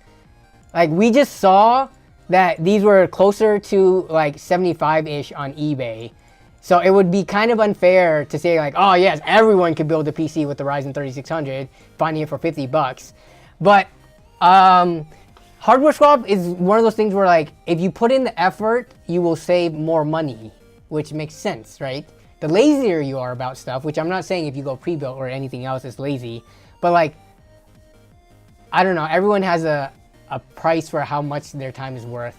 I would say try to browse if you don't want to go with the Dell. At the end of the day, the Dell is like readily available. This is for, you said, your nephew or niece, nephew, right?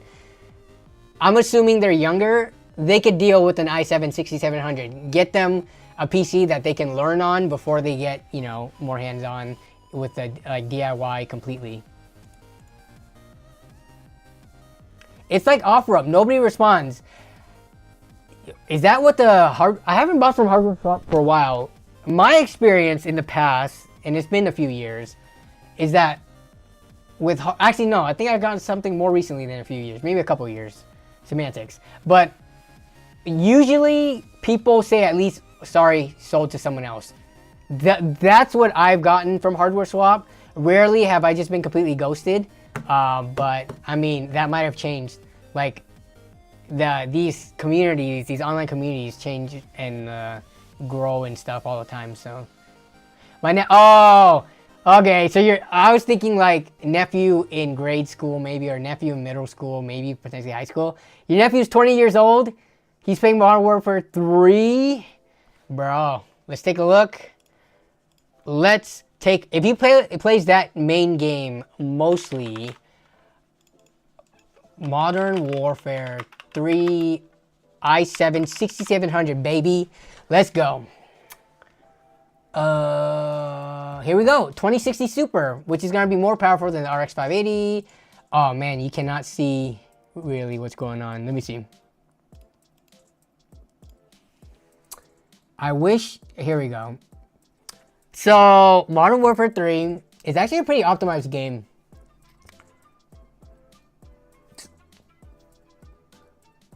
So, as you can see, the 6700 is actually, let me try to zoom in more for you to see. So, 6700 for a game like Modern Warfare 3, which typically doesn't max out on CPU load if you're using a modern processor. Like, if you're using a, like, 6-core, 12-thread, usually you're not going to be running at like 100% the whole time. But because the 6700 only has 4 cores, 8 threads, we are looking at it being pushed pretty hard here. 2060 Super is running at like 70-ish, 80%. Which again, these metrics aren't like the end of the story, right? You actually have to test to determine the true bottleneck. But this kind of gives an idea. I would say that the CPU is bottlenecking in this situation. However, you're getting like 90 FPS. They're not measuring the 1% lows. So in terms, just watching the footage itself, it doesn't look like it's stuttering it doesn't even look like it's stuttering at all. I guess we could look at the, if you look down here at the little FPS, or that's the frame time graph, which is inverse of FPS. There's no spikes going on. I mean, there's little, you know, it's just kind of like fluctuating, but there's no huge, you can tell when a game or a PC stutters when you see like the larger peaks. There's a little bit of a peak going on right there.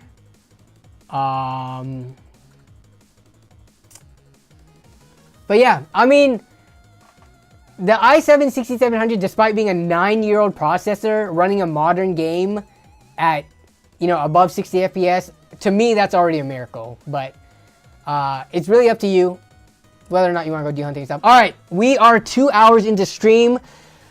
Unfortunately, I can't go longer because last week, remember, we had the 1 hour stream, which was cut short. I do need to grab something to eat before my intense roller skating session tonight. So we are going to end it in the next 5 to 10 minutes here. Very packed stream. Let's see. Link in stream submissions. Gnomed, what's up with the 17-month membership message? All right. Okay. Demon Mint posted something. We're going to take a look at this. eBay. What is this?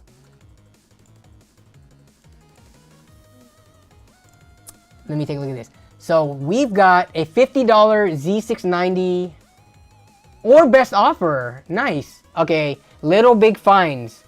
Let's just make sure this is like tested. Yeah, because if you do this and you grab the i3, you're gonna, I mean, it's a little bit more expensive. You were quoting 70 something bucks. Let me take a look real quick. Just to make sure. 94? That's not right. Or we have to look for a used one, I'm guessing. Please read. Yeah, the read part is fine. What's wrong with it? Like no IO shield or something? Missing the clamps on the PCI. Oh, that's fine. No IO shield. Okay. I predicted that, didn't I? No IO shield, which is fine. This is a budget machine. And this is $50 for the chipset itself and the board is pretty crazy. And then missing the clamps, which is fine. It's going to be held in spot by the case anyways. So I'm assuming your $70 for the 12100F is going to come from eBay, because I think they typically go for around 70 bucks there. We're looking at, yeah, $70 right here. So you can get both of them on eBay, come out at 120 bucks. You don't have a case, but if you can find like someone getting rid of their old case for like 30 bucks in your local area, this might be the better play, Casey. And then you could get a rare graphics card. It just depends, yeah, it really depends on if you could find pretty baller deals. This was a good find by Demon Mint right here. Good deals on it like this. Yeah, agreed. Huge upgrade potential. You could stick, like, do they have a top-down shot? Yeah, this is a pretty decent looking board. This is a MSI Pro A, right? Yeah, I'm pretty sure these got pretty good remarks. I think Hardware Unbox usually like torture test these things. And this one, for the budget range, all the MSI like Pro A boards usually do pretty good.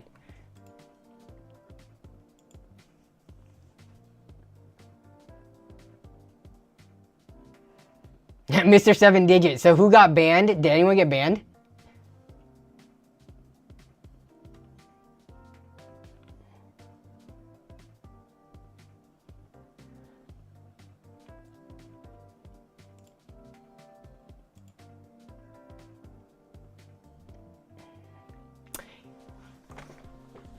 Okay, let's see.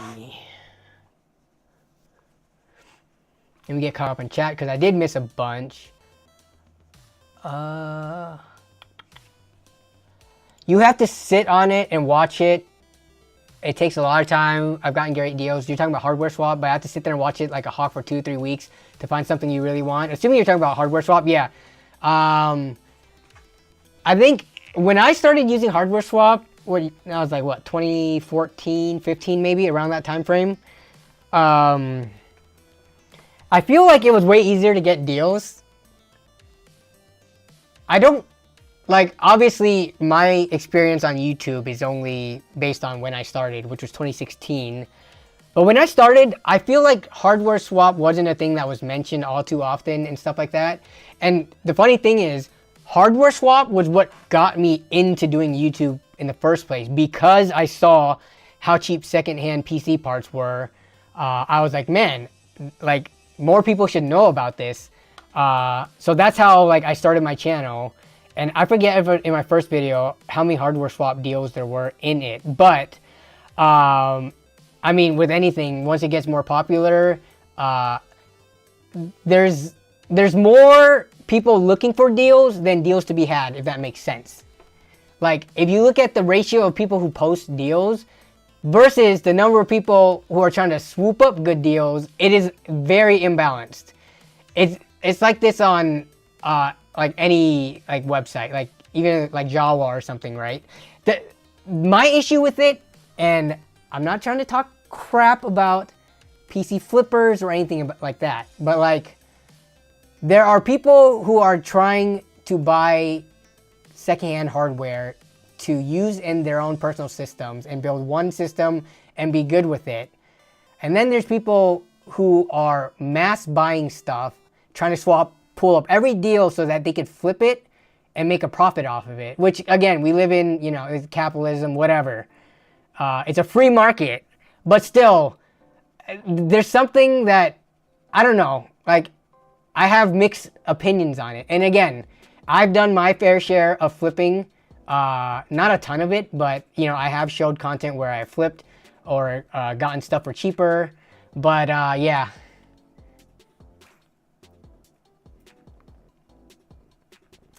Shauner posted a picture.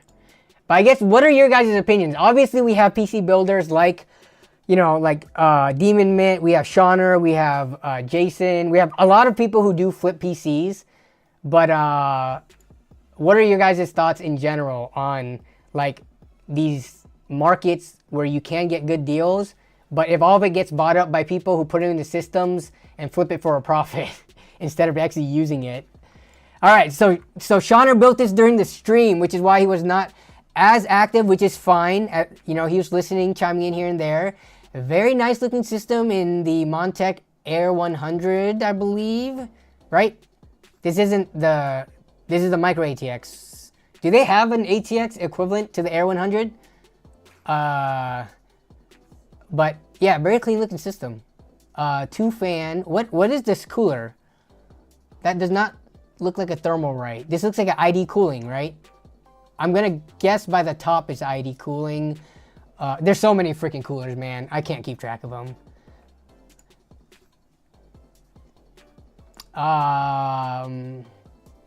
Yeah, very clean looking build. Good job. What is this pink light coming from though? Did you put the pink in there on purpose to have kind of like a, you know, a contrast? Or is that just like the natural motherboard light? Or maybe you didn't set the motherboard RGB yet. The motherboard has lots of RGB and you haven't configured? Okay. Either way, very clean looking build, man. I like, where, did you put the specs? Where are the specs of this thing? 7600X, oh, RX 6800. Oh, hey, and it is in the Air 100. Nice. You gonna sell this thing? All right. What are you gonna sell this for? Let me try to guess a price. Let's see, 360, 420, 4. I mean, I'm just off the top. Is this gonna be like 1,000-ish? Maybe northwards of 1,000? That's what I'm thinking. If I had to put a quick number on it, I'm thinking like 1,000. You're thinking 1,100 to start? You have to do the math on the cost? Okay, nice. Yeah, me, Demon Mint, and Shauner, we all came in around the same ballpark. Chris Fox says $9.99. Yes, getting down to the 3 digits definitely looks more attractive than 1,000. I wouldn't be mad at 1K. I mean, honestly, if you had fun building it, it gives you an opportunity to like play with the hardware, etc. Build up your portfolio. Yeah, $999.99. No tax though.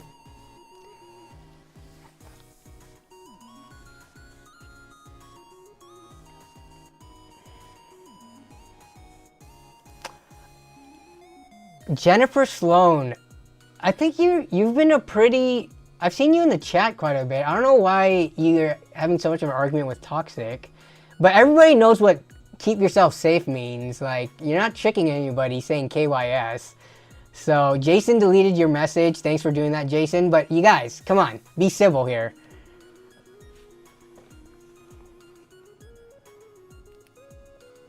Yeah, I mean, I don't know, like, from the viewer's perspective, you can mute people like forever, can't you? Just mute them, and then I don't know if they can still see your messages, but yeah.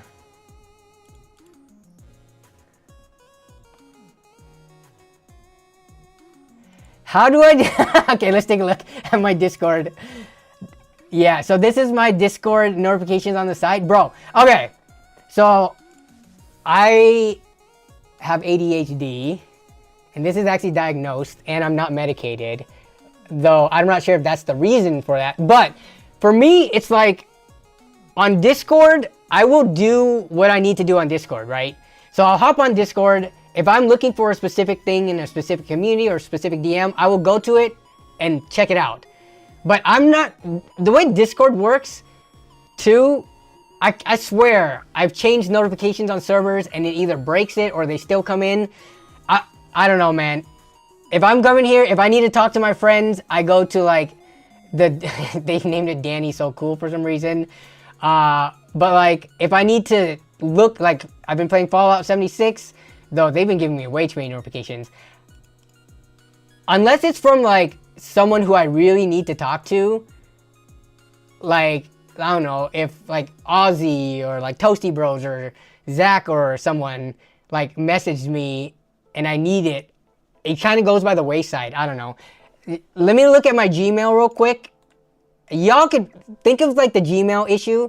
I have 29,898 unread inbox things in my Gmail. Where are you guys at?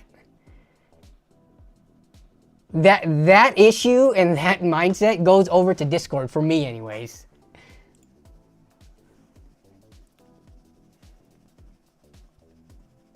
I put myself on Do Not Disturb so just so I get only the tags. Okay, interesting.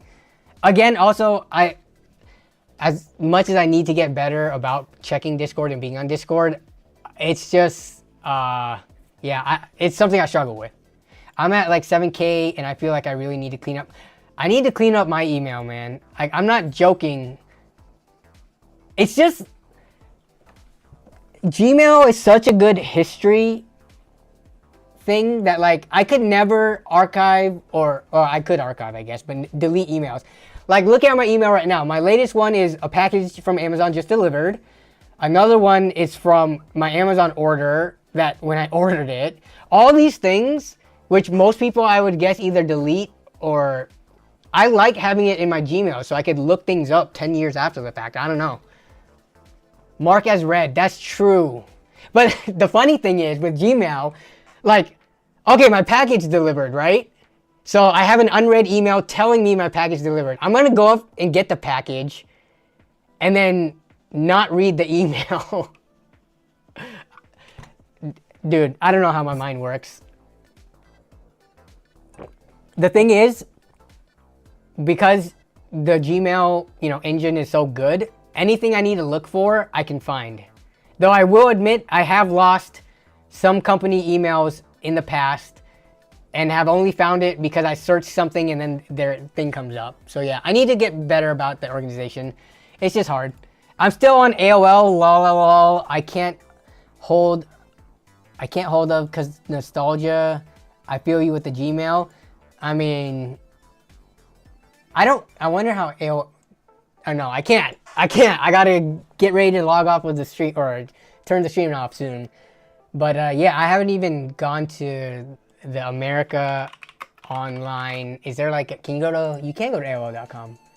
And there's news and stuff, interesting. Kind of like Yahoo and all that, but having an AOL email, I wonder what that interface looks like. You need 4-hour workday or something. Get it together.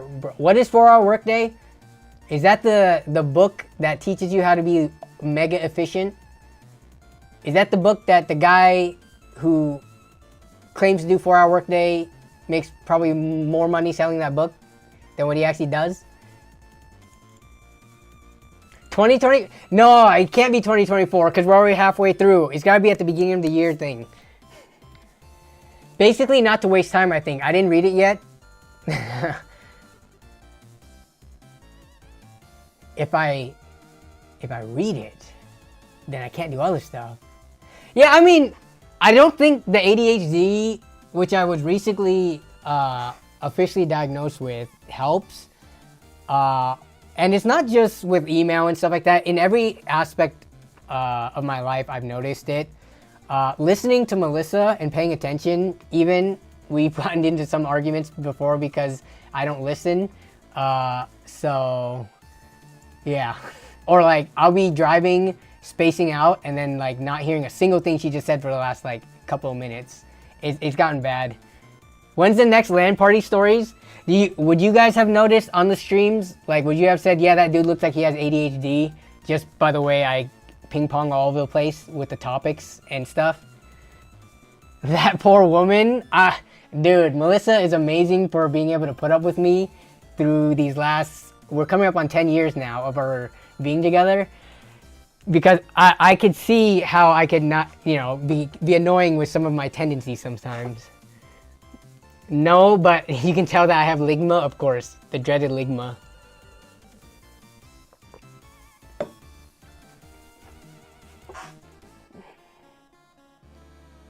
I just check my email. I don't delete stuff that often, yeah. It's just that a lot of the emails, funny enough, the title of the email, or the header or whatever, tells me all that I need to know. It's like email, a lot of it's notifications, to be honest. Like Blizzard Entertainment, I look ahead to what's coming in Warcraft Rumble. Ugh. Ziply Fiber, your automatic payment has scheduled. Some YouTube thing, shorts updates, eBay, they found some Ryzen stuff on sale. So it's mostly stuff like that, which yes, I could go unsubscribe from these automatic notifications and stuff like that. But I swear, sometimes I'm like, oh yeah, what was the electricity bill 2 years ago in May? Let me look that up, and boom, I can find it. I didn't need to look at it at the time, but I need to now.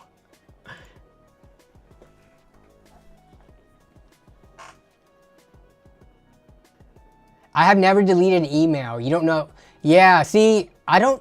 Oh my God. All right, before we go, I'm going to show you what my email. Oh my God. The panel looks like. Let's see if I can do this. So copy. No, I'm going to save and then pull it into. Let's see. Oh, I can just put it in the stream submissions. Is there any private information in here? Okay, it doesn't. I don't even know what these categories are. This is a great way to be able to submit stuff. Okay, this is what it's looking like on my panel, my side panel for Gmail.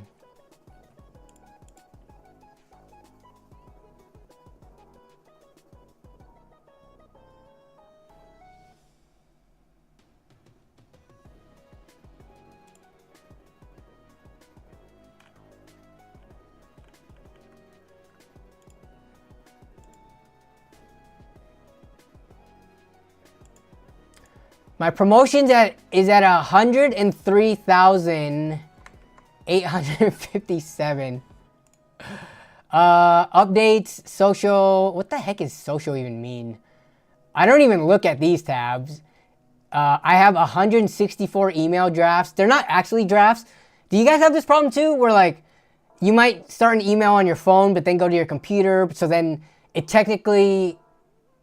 Just, even though you didn't write anything, you just opened up to write a new email, didn't even put in a recipient, title, or anything in the body, and it still makes it a like empty draft. That's like the majority of this 164, because I probably wanted to start an email either on the computer or on the phone, and then I ended up doing it on the other. So yeah.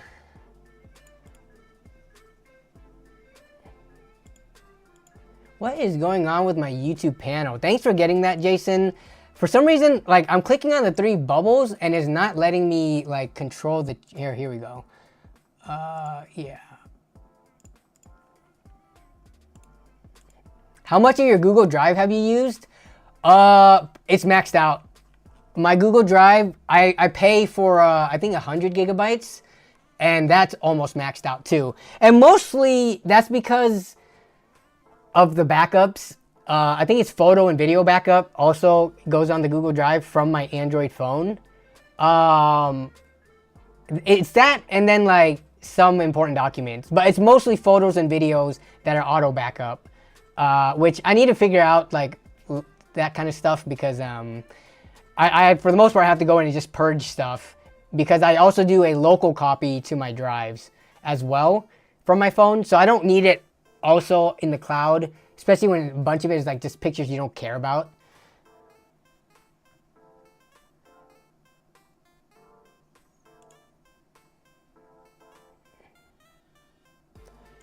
Dude, free AOL CDs when you went. Well, at first, I don't think they were always free. Remember like AOL 3.0, 4.0, 5.0? Remember those CDs?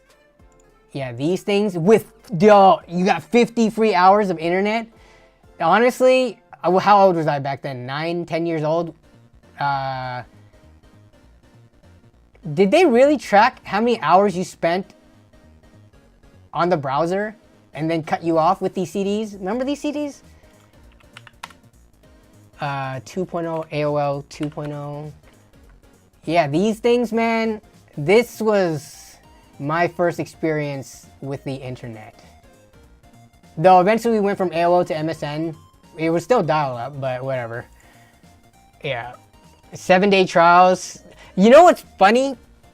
I think even to this day, maybe, you could go into a phone book and find dial-up numbers that you could put it into just like the generic whatever.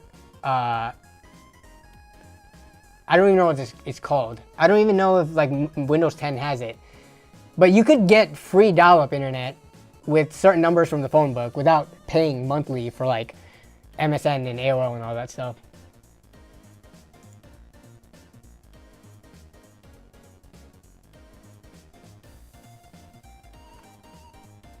I actually have archive of my emails from 1986 to 1994. How does archiving that work? Like you could go in and read every like recipient, header, body, and all that stuff too? That would be cool to see.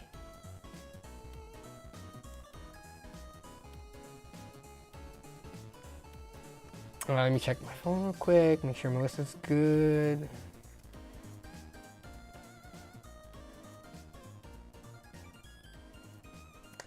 Oh, okay. Also, speaking of which, so hopefully I don't dox myself. You can't see anything from here.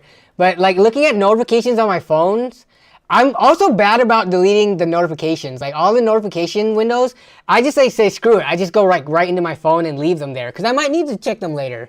But so it's not just like the Discord thing. It's also like every aspect of my life like this. Even like slow mail, I just like gather them all up, like snail mail, and then I eventually check them at some point.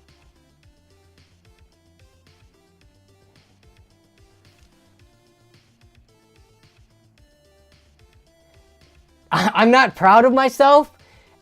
I'm going back to the explanation for why the Discord has 1 million notifications. Also, I'm trying to see if other people out there are like me, or am I just a horrible person? Like, come on, there's gotta be other people who are just like this. Okay, I wouldn't say that's irresponsible, Jason, because all the bills still get paid on time. All the important stuff still gets addressed, I think. I don't think there's anything like, you know, like... Most people are like you, don't worry. Okay, see, I just needed some assurance. I need Windows 10 key. Where can I buy one at? SCD keys, deals, whatever.com, Kingwin, I don't know. What's the latest? I think SCDK deals is the one that I see mostly people still using. Like, or VIP CDK deals, something like that. Just watch the latest, like, Toasty Bros, let's see, Tech Yes City, Zach's Tech Turf, maybe Scattervolt video. They'll all, in the last week or so, or last video or two, will have run a CD deals thing. I know, but it reminds me of stuff when people brag about missing flights and stuff. Dude, I don't get how people miss a flight. Like, you're paying hundreds, potentially, of dollars and planning like hotels or car rental or whatever with the flight or someone picking you up. Missing a flight's pretty bad. Not reading emails or seeing notifications that don't matter, I don't think that's on the same playing field. Oh yeah, Bitwit is running them too. Bitwood kind of only recently started doing that, right? He hasn't done that since like the beginning of time. It's been within like the last couple of years, right?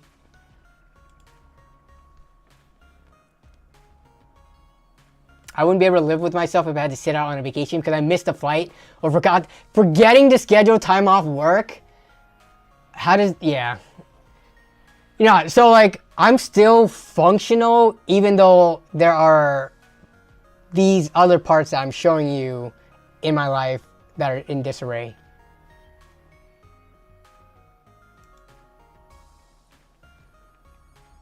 Yeah, it's funny because someone I know close to me like missed a flight. I was the one who had to take them to the airport after the fact. Not to their missed flight, but to me it just blew my mind. Like, how do you miss a flight? Of all the flights I've ever taken in my entire life, I've never, okay, we've had close calls, and that was mostly because of like freaking TSA or traffic, but never have missed it. Sometimes it is out of your power. Like, you can only plan to get to the airport so early, right? It's not reasonable to get to the airport 5 hours early. When you plan to get 2 hours early and traffic and TSA makes it that bad, then I would say it's not on you. But to like forget that you had a flight, that's a different story.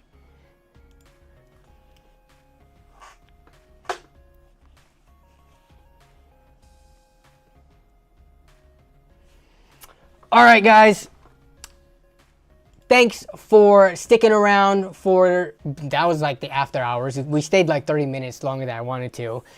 Yeah, so videos are back on the docket for in terms of normal upload schedules. We're not going to go 3 months again without a video. I'm not going to have one this weekend because I actually have a busy next few days coming up. But I do have multiple videos, including LAN party stories, which will be out first. I'm aiming for the first week of June, but if not, then second week at the latest. So yeah, there's like multiple things that's like being worked on simultaneously. So yeah, hope you guys have a great rest of your day. Have a great rest of the week and have a great weekend coming up. Anyone else gonna watch Usyk versus Fury? That's going to be a very, very good fight. So that's one of the things I'm looking forward to this coming weekend.